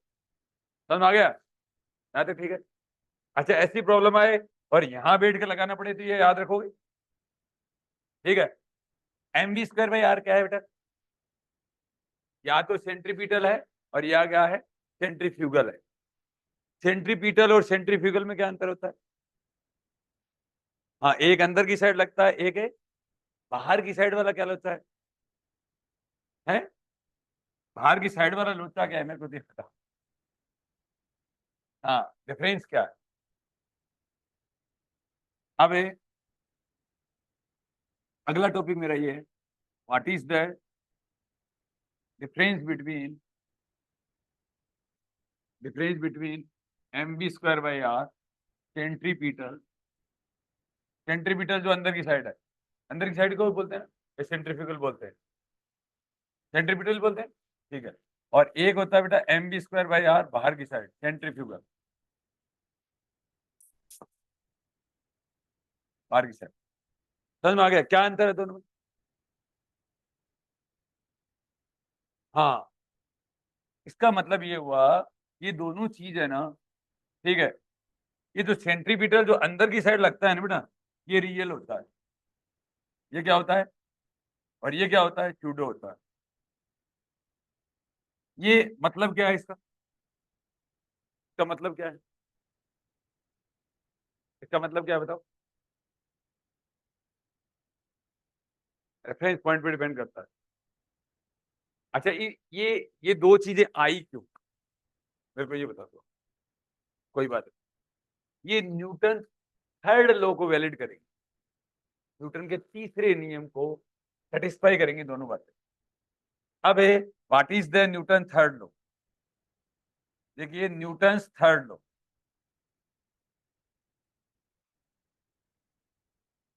न्यूटन का तीसरा नियम होता है कि एक इनर्शियल फ्रेम होती है, एक क्या होता है? नॉन इनर्शियल फ्रेम होती है। समझ में आ गया? अच्छा, बोर्ड को देखते देखते सोच सकते हो आप कुछ भी, ठीक है? और फिर जैसे ही आपके दिमाग में कोई बात आए तो बोल दिया करो। हाँ, अब देखो बेटा, न्यूटन थर्ड लॉ। अब एक सवाल आता है, आपने कभी सुना हो तो, Newton third law inertial frame में वैलिड है या नॉन इनर्शियल? ये सवाल आता है, बताओ। Newton law, Newton third law है, वो इनर्शियल फ्रेम में वैलिड है या नॉन इनर्शियल में? दोनों में वैलिड है। मधुसूदन कह रहा है दोनों में वैलिड है, आप बताओ। ठीक है, दोनों में वैलिड होता है। वैलिड, समझना बात को, valid for both inertial and non inertial, non inertial. अब मुद्दा ये आता है कि इनर्शियल और नॉन इनर्शियल क्या है। इनर्शियल और नॉन इनर्शियल ये है कि जहां पर कहीं पर भी आपको एक्स्ट्रा फोर्स फील हो रहा है ना, वो सारे के सारे नॉन इनर्शियल अर्थ पे हो रहा है। कोई एक्स्ट्रा फोर्स बैठे हो, कोई लग रहा है कोई जैसे एक्स्ट्रा फोर्स, नहीं लग रहा, इनर्शियल है। मान लिया ट्रेन में बैठे बैठे पेड़ पौधे आपको बाहर के घूमते हुए दिखाई देते हैं, देते हैं ना, तो इसका मतलब क्या हुआ, एक्स्ट्रा फोर्स लग रहा है कि नहीं लग रहा है, तो इसका मतलब नॉन इनर्शियल हो गया। लिफ्ट की गति, लिफ्ट में क्या होता है, आपको ऊपर जाते हैं तो वजन बढ़ा हुआ प्रतीत होता है और नीचे जाते हैं तो वजन घटा हुआ प्रतीत होता है। ऐसा ही कुछ होता है कि नहीं होता है, ठीक है। तो और साइकिल पे जाते हैं, बस में जाते हैं, और कहीं पर भी जाते हैं। समझ में आ गया मेरी बात को। कहाँ नहीं होता है, लो फ्लोर में होता है कि नहीं होता है एक्स्ट्रा फोर्स, लो फ्लोर में होता है कि नहीं होता है, होता है। समझ में आ गया मेरी बात को। तो वही इनर्शियल और नॉन इनर्शियल है, ये समझना बात, ठीक है। इसका मतलब ये हुआ, इसका मतलब ये हुआ एफ एक्सटर्नल जहां लग रहा है ना, वो सारे के सारे नॉन इनर्शियल है।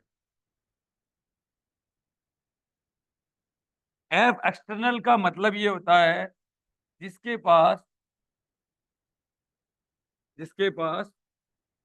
एक्सीलरेशन है, त्वरण है, जिसके पास क्या है, एक्सीलरेशन है, त्वरण है ना, वो सारे के सारे नॉन इनर्शियल होते हैं। और जिसके पास एक्सीलरेशन जीरो है ना, M A equal to zero है ना, वो सारे के सारे इनर्शियल होते हैं। अब ये चाहे नोटिस कर लेना, आप कभी भी करोगे नोटिस, करोगे नोटिस, पानी पी लो। जी, जी। हाँ, समझ में आ गया मेरी बात, दो बातें समझ में आई। अब बताओ, मेरे कहने का मतलब ये है कि इंजन जिसके पास है ना, इंजन, वो सारे के सारे नॉन इनर्शियल है। और जो इंजन से नहीं चलते ना, वो सारे के सारे इनर्शियल होते हैं। बताओ कैसी लगी ये बात। जैसे आप बड़े वाला झूला झूलते हो, ठीक है, उसमें वो इंजन से चलता है, बस इंजन से चलता है। ट्रेन इंजन से चलती है, ठीक है। लिफ्ट कोई बाहर से कोई एक्सटर्नल एजेंसी होती है, उससे चलता है। समझ में आ गया, आई बात समझे, चलता है कि नहीं चलता है। और बताओ, और बताओ, आप क्या नाम है, साइकिल को पेडल मारते हो, समझ में आ गया मेरी बात को। दैट इज, उसके पास एक्सीलरेशन है, उसके पास त्वरण है। और उसके बाद त्वरण का मतलब क्या है, त्वरण का मतलब क्या है, त्वरण का मतलब ये है कि बार बार वो अपनी मोशन को चेंज कर रहा है, और वो इसके बिना कभी नहीं करेगा। और न्यूटन को ही पसंद नहीं है, न्यूटन को ये पसंद नहीं। न्यूटन बोला मेरे को नहीं है, मेरे को ये नहीं चाहिए, मैंने दे तो दिया नियम, पर मेरे को चाहिए नहीं है। वो कहता है, न्यूटन कहता है कि जिसके पास एफ एक्सटर्नल है ना, वो न्यूटन के पहले नियम को समझा दो, आप नहीं समझा पाओगे। और एफ एक्सटर्नल को जीरो कर दो, आप न्यूटन के पहले नियम को समझा दो। पहला नियम क्या है, जो वस्तु रेस्ट में है वो रेस्ट में रहेगी, जो कहीं, देखो सुनो, जो वस्तु रेस्ट में है वो रेस्ट में रहेगी, और जो वस्तु मोशन में है मोशन में रहेगी, जब तक कि उसके ऊपर कोई, इसका मतलब एफ एक्सटर्नल जीरो, इसका मतलब न्यूटन को पसंद नहीं है। समझ में आ गया मेरी बात को। तो इसका मतलब ये हो गया, न्यूटन ने नियम दिया और न्यूटन को पसंद नहीं है, तो कैसे चलेगा। न्यूटन ने नियम दिया, न्यूटन को पसंद नहीं है, ये तो चलेगा नहीं। तो मुद्दा ये उठा, तो इसका मतलब क्या, झूला होना नहीं चाहिए, क्या लिफ्ट होनी नहीं चाहिए, इसका मतलब होना ही नहीं चाहिए। अब ये बात ये आई कि आप एक लिफ्ट में इक्वेशन ऑफ मोशन लगाना है, और आप नीचे बैठ के लगा रहे हो। अब नीचे बैठे बैठे लगा रहे हो, इक्वेशन ऑफ मोशन लगा रहे हो, और एक ऊपर बैठ के इक्वेशन ऑफ मोशन लगा रहे हो। अब बताओ, अजड़त्व non inertial frame of reference कौन से के लिए, लिफ्ट में बैठे आदमी के लिए है या नीचे बैठे आदमी के लिए। लिफ्ट में बैठे आदमी, और नीचे बैठा उसके लिए इनर्शियल है। Good, very good. इसका मतलब क्या हुआ? इसका मतलब ये हो कि लिफ्ट में बैठा आदमी मोशन में है, इसके रेस्पेक्ट में। अर्थ पे बैठे आदमी के रेस्पेक्ट में, बट है लिफ्ट के रेस्पेक्ट में वो जीरो है। आई बात समझ? और नीचे वाले को तो कोई दिक्कत ही नहीं, नीचे वाला तो स्वस्थ है। समझ में आ गई मेरी बात? तो इसका मतलब ये हुआ, कहता है कि जो काम एक्चुअली में है ना वो काम करो आप, जो काम एक्चुअली में वो काम करो, न्यूटन ने कहा है। अब अपन क्या करते हैं कि लिफ्ट में बैठा आदमी को क्या करते हैं, रेस्ट में मानो, क्योंकि वो एक्चुअली में रेस्ट में है।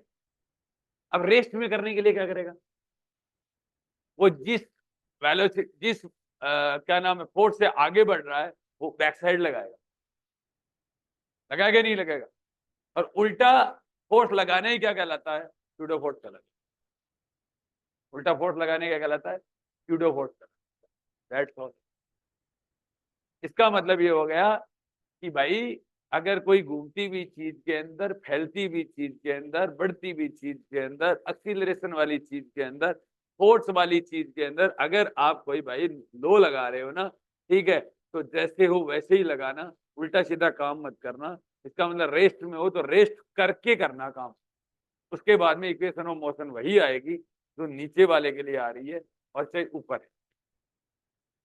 अब जो लिफ्ट में बैठा आदमी है उसको सेंटर ऑफ मास फ्रेम बोला जाता है, और बाहर बैठा आदमी है वो अगर कुछ ले रहा है उसको लेब फ्रेम बोला जाता है, लेबोरेटरी फ्रेम बोला जाता है। बराबर?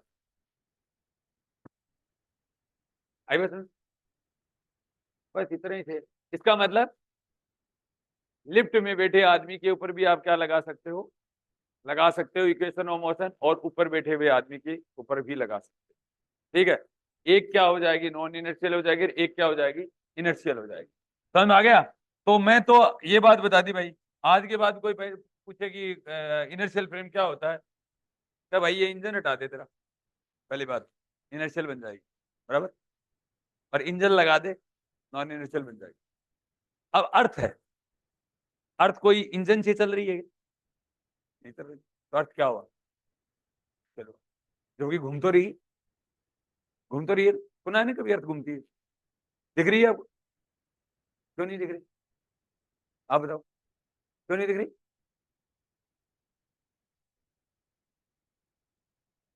नहीं, अर्थ घूमती हुई क्यों नहीं दिख रही, तुम बताओ। क्योंकि आप उसके ऊपर बैठे हो, आपका उसके उसके रेस्पेक्ट में तो कोई वेलोसिटी है ही नहीं ना। अब चांद पे चले जाओ, आपको अर्थ घूमती हुई दिखाई देगी। इसका मतलब घूमती हुई चीज से दूर हटो आप, उस चीज के ऊपर बैठोगे तो कभी आपको मोशन में नहीं दिखाई देगी वो आप, और उस चीज से दूर हट जाओ आपको मोशन में दिखने लग जाएगी। बस प्रॉब्लम ही है। समझ में आ गया? ठीक है, ये देखो बच्चों, अब बताओ यहाँ तक बात समझ में आएगी नहीं आएगी? अब देखो यहाँ पर ये दो बातें अगर समझ में आ गई ना तो तुम्हें इंटरेस्ट आया, इसका मतलब ये देखिए मैं लगाता हूँ। अब देखो बेटा, यहाँ पर देखो, एक प्रॉब्लम मैंने ये की थी, अब मैं क्या लगाता हूँ, ये मैंने इनर्शियल फ्रेम में की थी, अब मैं इसी प्रॉब्लम को दोबारा करता हूँ। समझ तो आ रहा है ना? समझ तो आ रहा है? आ रहा है? गुड। देखो बेटा, इधर देखो, जैसे मैं दोबारा बनाता हूँ, अब समझना, अब ऊपर बैठेंगे। ठीक है, अब यहाँ पर देखो, ये m1 मास का पार्टिकल है और ये क्या है, m2 मास का पार्टिकल है। समझ में आ गया मेरी बात? अब यहाँ पर चीजें तो वही है, कोई दिक्कत नहीं है, बट अब देखिए न्यूटन लॉ लगाएंगे अपन, ऐसी कोई बात नहीं है, लगाएंगे नहीं क्या, लगाएंगे, अपना अधिकार है, अपना क्या है, अधिकार है। अब देखो बेटा, एक्सीलरेशन इधर लग रहा है इसके ऊपर, और एक्सीलरेशन इधर लग रहा है, ऊपर बैठ जाओ, ऊपर बैठ गए। ठीक है, अब एक बात बताओ, ऊपर बैठे बैठे आदमी को ये एक्सीलरेशन ये ऊपर की साइड जा रहा है, ऐसा फील होगा? अच्छा एक्चुअल में बताओ, ऊपर बैठा आदमी इसके खुद के रेस्पेक्ट में क्या है, रेस्ट में है कि नहीं है? तो ये अपने आप को रेस्ट में करने के लिए क्या करेगा, जिधर उसके ऊपर वाकई में त्वरण जो लग रहा है ना, उसकी उल्टी डायरेक्शन में त्वरण लगाएगा। उसकी उल्टी डायरेक्शन में क्या लगाएगा बेटा? त्वरण लगाएगा। समझ ना बात को? ये देखो, इसने क्या लगाया? उल्टी डायरेक्शन में त्वरण लगा दिया बेटा, M1A।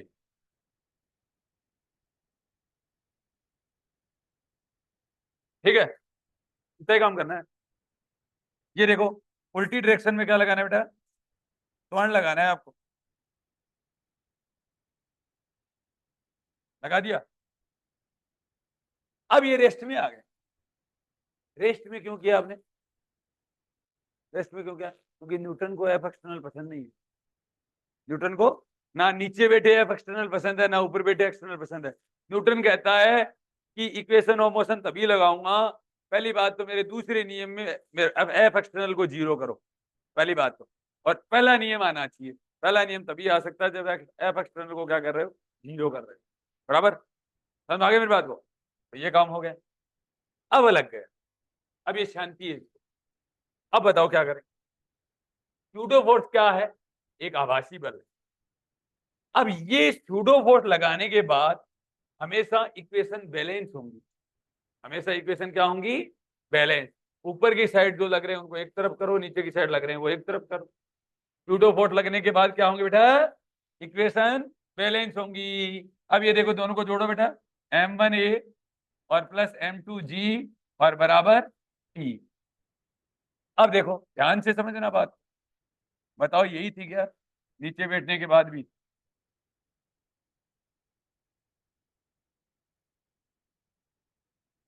अरे यही थी क्या? यही थी। इसका मतलब इक्वेशन ऑफ मोशन कभी नहीं बदलेंगी। वो तो आपका डीलिंग प्रॉपर नहीं है। वो तो आपकी क्या नहीं है? डीलिंग प्रॉपर नहीं। समझ में आ गया? ये देखो बेटा, यहां लगाओ, यहां लगाओ, यहां लगाओ, बोलो P प्लस M2A बराबर M2G। तो इसका मतलब M2A बराबर M2G माइनस T। यही किया था मैंने। तो इसका मतलब चाहे नीचे बैठ के लगाओ और चाहे ऊपर बैठ के लगाओ, इक्वेशन ऑफ मोशन सेम आएगी। यही है इनर्शियल है, यही नॉन इनर्शियल। अब बताओ इनर्शियल क्या है? क्या है? एफ एक्सटर्नल बराबर जीरो। इतनी बात बोलनी है।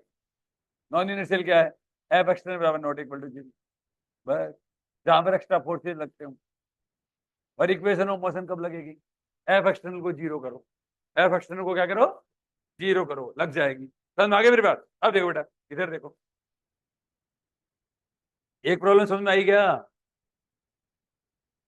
ओह, ये देखो बेटा, यहाँ आते हैं, ऊपर बैठेंगे, ये ऊपर बैठ गए। अरे समझ तो आ रहा है साइंटिस्ट को। ये देखो, समझ में आया? देखो बेटा, ऊपर बैठ गए।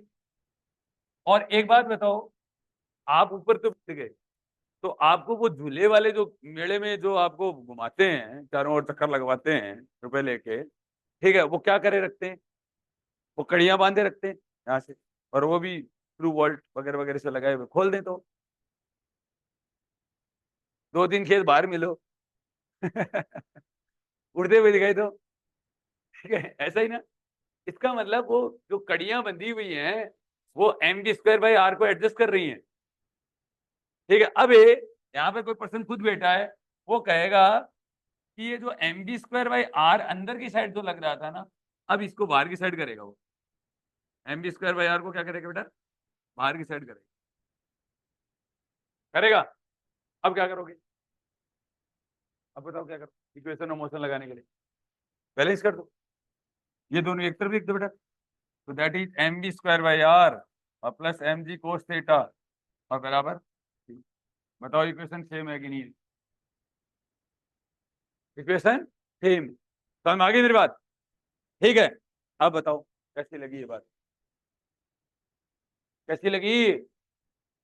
कर लो बेटा।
ऐसे होते हैं।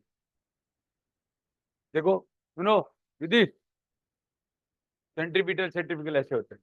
ये होता है, ये सेंट्रीफ्यूगल होता है, ये सेंट्रीपिटल होता है। अंदर की साइड जो लगता है वो सेंट्रीपिटल होता है, ये सेंट्रीफ्यूगल होता है। समझ में आ गया मेरी बात को? ऐसे। अबे ये कब लगेगा बेटा? ये कब लगेगा? ऊपर बैठे हो तब। और ये कब लगेगा? नीचे बैठे हो तब। समझ में आ गया? बस इतनी सी बात। ठीक है। एक रियल होता है और एक क्या होता है? सूडो होता है। ठीक है बेटा, बोलो। अच्छा, हिंदी में अपकेंद्रीय और अभिकेंद्रीय बल। अभिकेंद्रीय बल अंदर की साइड, अपकेंद्रीय बल बाहर की ओर। लिख लिया? ये बोल दिया करो मेरे को बात, मेरे को अच्छी हिंदी आती है।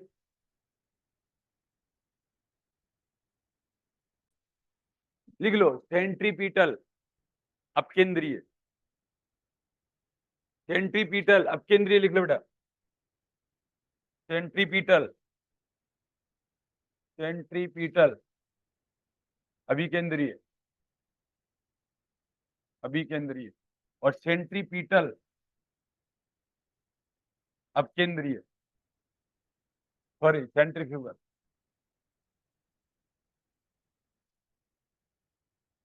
अपकेंद्रीय, अपकेंद्रीय। और ये सूडो होता है। ये क्या होता है बेटा? सूडो फोर्स होता है, छद्म बल होता है, ये छद्म बल होता है। ठीक है। अरे ये रियल होता है बेटा। ये क्या होता है? रियल होता है। और इन दोनों की value M B square by R होती है। दोनों की वैल्यू कितनी होती है? M B square by R होती है। ये भी लिख लेना।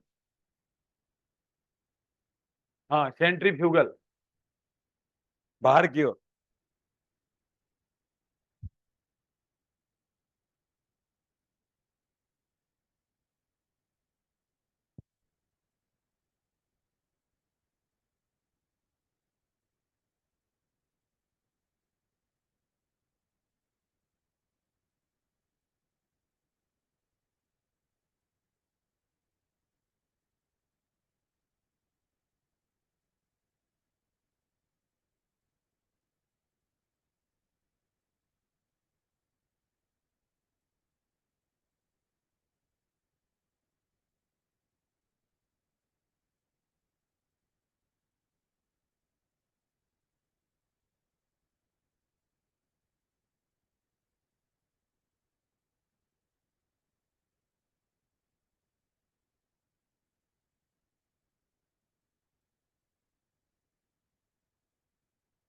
देखो, अगर आप बाहर बैठे हो ना बेटा, समझना बात को। इधर देखो, अगर आप बाहर बैठे हो तो देखो M B square by R अंदर की साइड लगता है, M B square by R. और अगर आप ऊपर की साइड लगते, ऊपर बैठे हो तो M B square by R बाहर की साइड लगता है। ये दोनों चीजें नोट कर लेना।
और इक्वेशन ऑफ मोशन लिखना सिखाएं आपको, एक और सिखा दें। देखिए सिंपल पेंडुलम सिखाते हैं। इनमें क्या होता है आप समझना बात, इनमें क्या होता है,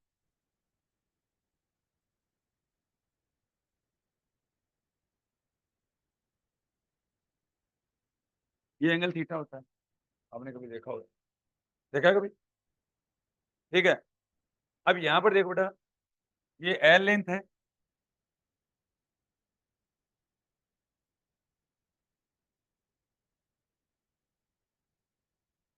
ऐसे एल लेंथ है ना, और ये स्मॉल एल लेंथ है ये भी। अब इसके ऊपर मैंने क्या लगाया,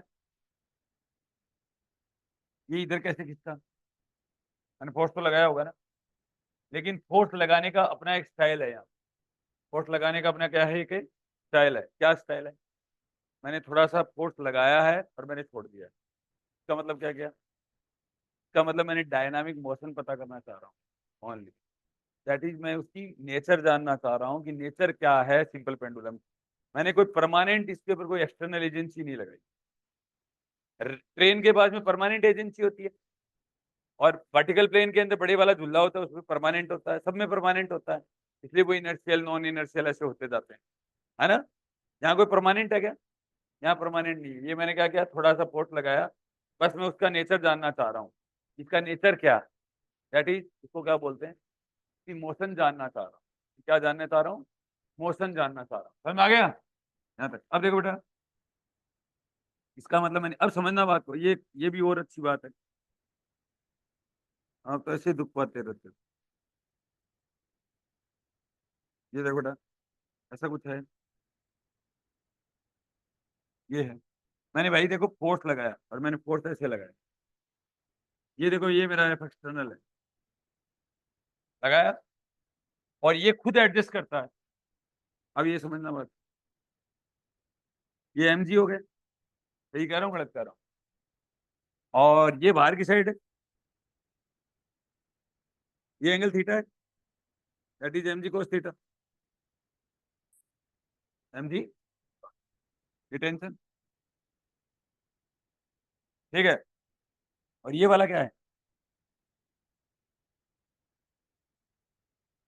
एम जी, बराबर। यहाँ तक तो कोई डाउट नहीं, देखा है क्या कभी ऐसा, देखा है, सही किया आपने।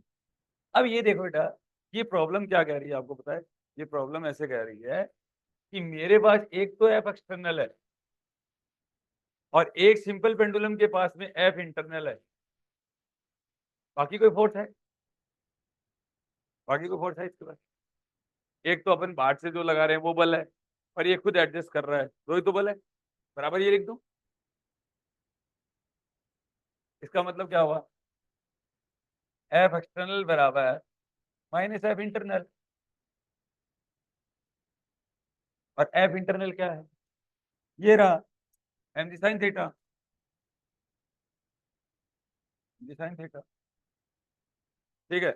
और ये एफ एक्सटर्नल क्या होता है बेटा, एम ए ना, एम ए, और ये क्या होता है, D two X upon D T square equal to minus M G sine theta approximate theta होता है छोटे एंगल के लिए, होता है कि नहीं होता है, ठीक है। इसका मतलब D two X upon D T square, ये देखो एक चीज ये देखना, यहाँ पर ये एम जी साइन थीटा है, फोर्स की डायमेंशन है ना, ये देखो यहाँ पर एम जी साइन थीटा, इसके ऊपर फोर्स लग रहा है, ठीक है। और ये क्या हुआ, अब यहाँ पर देखो एक चीज का और ध्यान रखना,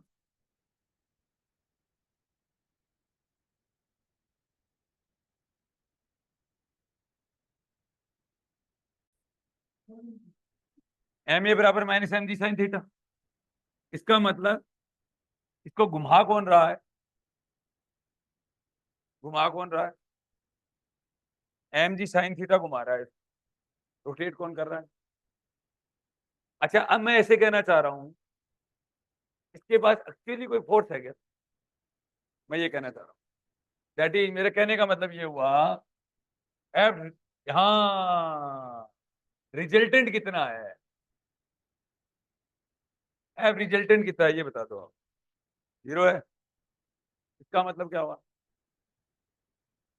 इसका मतलब सिस्टम इक्विलिब्रियम में है। इसका मतलब क्या है? सिस्टम इक्विलिब्रियम में है। भाई आपने जितना इसको डिस्प्लेस किया उतना वापस से एडजस्ट कर लिया। ये तो बात है। कोई एक्सटर्नल एजेंसी तो काम कर ही नहीं रही। इसका मतलब टोटल फोर्स इसके ऊपर लगने वाला कितना है? 0 है। और जिससे प्रॉब्लम के पास टोटल फोर्स 0 होता है ना, उसके पास में क्या होता है? टॉर्क होता है। इसके पास क्या होता है? टॉर्क होता है। इसके पास टॉर्क नॉट इक्वल टू 0 है। इसके पास क्या है बेटा? टॉर्क नॉट इक्वल टू 0 है। इसके पास में कितना है? टॉर्क है नॉट इक्वल टू 0 है। तो हम आगे मेरी बात को, टॉर्क क्या होता है? आप समझना बात। टॉर्क, टॉर्क बल आघूर्ण होता है। टॉर्क क्या होता है? बल आघूर्ण। टॉर्क बराबर बल आघूर्ण की परिभाषा क्या होती है? डेफिनेशन क्या होती है? क्या मैग्नीट्यूड ऑफ बल है? बल का तो मैग्नीट्यूड और इनटू बलों की क्रिया रेखा के बीच लंबवत दूरी। क्रिया रेखा के बीच है, के बीच लंबवत, that is magnitude of force into perpendicular distance, perpendicular distance between lines of action of forces, lines of action of forces। अरे बोलो समझ में आया कि नहीं है? अब है ना, कल का जो प्रमुख मुद्दा रहेगा ना कि टॉर्क क्या होता है, फोर्स क्या होता है। फोर्स कब 0 होता है, टॉर्क कब 0 होता है। फोर्स कब 0 नहीं होता है, टॉर्क कब 0 होता है। फोर्स 0 हो जाएगा तो टॉर्क 0 क्यों नहीं होता है। टॉर्क 0 हो जाए तो फोर्स क्यों 0 होता है। क्या ऐसी प्रॉब्लम भी है जिनके पास में फोर्स भी होता है, टॉर्क भी होता है? ऐसा बहुत सिंपल सी प्रॉब्लम। समझ आगे मेरी बात को? तो देखो बेटा, यहाँ पर टॉर्क बराबर, अब ये देखो बल क्या लग रहा है बेटा, ये देखो बल इसके ऊपर देखो, समझना बात को। ये बहुत मजेदार प्रॉब्लम है। यहाँ देखिए, इसके ऊपर बेटा एक तो बल ये लग रहा है mg, ये लग रहा है। और ये इसका सस्पेंशन पॉइंट यहाँ है, ये रहा। अरे इसका जुड़ा हुआ कहाँ से है? तो ये वाली लंबवत दूरी की तो बात कर रहा है ये। और ये बेटा एल है, तो ये सामने वाला कितना होता है? एल साइन थीटा होता है। सामने वाला कितना होता है? और बल कितने हैं इसके ऊपर ये बता दो आप। बल कितने लग रहे हैं? कितने बल लग रहे हैं? एक ही बल लग रहा है। पूछो क्यों? 3 क्यों नहीं लग रहे? क्योंकि वो बाहर से लगा है तो वो तो एडजस्ट कर रहा है अपना। वो देखो एफ एक्सटर्नल तो क्या कर लिया, 0 कर दिया। इसका मतलब बल एक ही है। और अपन डेफिनेशन क्या पढ़ रहे हैं बेटा, कि कोई भी इसके ऊपर बल लग रहा है और जहां से वो जुड़ा हुआ है उसको पीछे की साइड खिसका दो। उसको क्या कर दो? पीछे की साइड खिसका दो। और उनके बीच की लंबवत दूरी देख लो। उनके बीच की क्या देख लो? लंबवत दूरी देख लो। समझ में आ गया? तो यहाँ पर देखो, अब बल कितना लग रहा है? mg। और लंबवत दूरी क्या होगी? L sine theta. लंबवत दूरी कितनी होगी? तो और ये किसके बराबर बेटा? और एफ बराबर क्या होता है? एम। टॉर्क बराबर क्या होता है? आई एल बराबर अल्फा क्या होता है बेटा? आई क्या होता है? थीटा। अब यहां पर देखो, एक चीज और देखना, ये माइनस साइन होता है। ये क्या होता है? क्यों? क्यों? अब देखो बेटा, यहाँ पर ये देखो टॉर्क बराबर क्या होता है बेटा? टॉर्क बराबर, बोलो बोलो बोलो बोलो जल्दी बोलो। टॉर्क बराबर R cross F. R cross R क्या है? ये वाला। आर की तरफ उंगलियां करो, करो तो करो, right hand rule. R R ये सीधा जा रहा है, ये देखो ये लंबाई है वो आर है। आर है। एफ किधर है? एम जी नीचे की साइड है।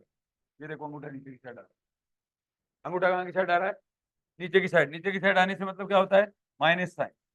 ये देखो, अरे नहीं समझे क्या साइंटिस्टो, ये देखो, आप है ना ऐसे शर्माओ मत, अपने हाथ, खुद का हाथ है ये, ठीक है।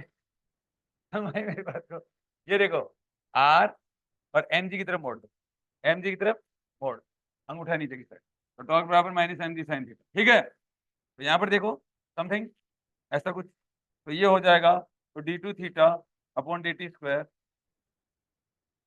तो d two theta upon D T square और plus g by l into theta बराबर 0, that is d two theta upon D T square plus omega square into theta बराबर 0, ओमेगा बराबर जी बाई। सुना होगा कभी जाने अनजाने में, सिंपल हार्मोनिक मोशन क्या कर रहेगा, सिंपल हार्मोनिक मोशन करेगा, ठीक लगा। इसका मतलब इसमें क्या है, इसमें क्या है, फोर्स तो 0 है और टॉर्क नॉट इक्वल टू 0। अब यही सवाल पूछ लेता है कि सिंपल पेंडुलम में कौन सा ऑप्शन सही है, वो चार ऑप्शन दे देगा, F external not equal to, sorry F बराबर नॉट इक्वल टू 0, टॉर्क बराबर 0, दोनों नॉट इक्वल टू, दोनों इक्वल टू, और एक नॉट इक्वल टू, और एक, तो तुम कौन सा कर जाओगे, फोर्स तो 0 और टॉर्क है।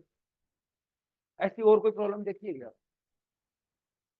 ऐसी और कोई प्रॉब्लम देखिए आपने कभी, नॉट इक्वल टू 0, ऐसी आपने और कोई प्रॉब्लम देखी है जिसके अंदर फोर्स 0 और not equal to 0, torque not equal to, देखिए तो याद है, केंद्रीय बलों के अंतर्गत अधीन गति, केंद्रीय बलों के अंतर्गत अधीन गति, वो भी यही एग्जांपल होता है, सेंट्रल फोर्स इसको बोलते हैं केंद्रीय बल। केंद्रीय बलों में भी यही होता है, फोर्स 0 होता है, टॉर्क नॉट इक्वल टू, नहीं उल्टा होता है सब, ठीक है। फोर्स क्या होता है, नॉट इक्वल टू 0, टॉर्क क्या होता है, इक्वल टू 0। समझ में आ गया मेरी बात को, कर लोगे, अब कर, ठीक है बेटा।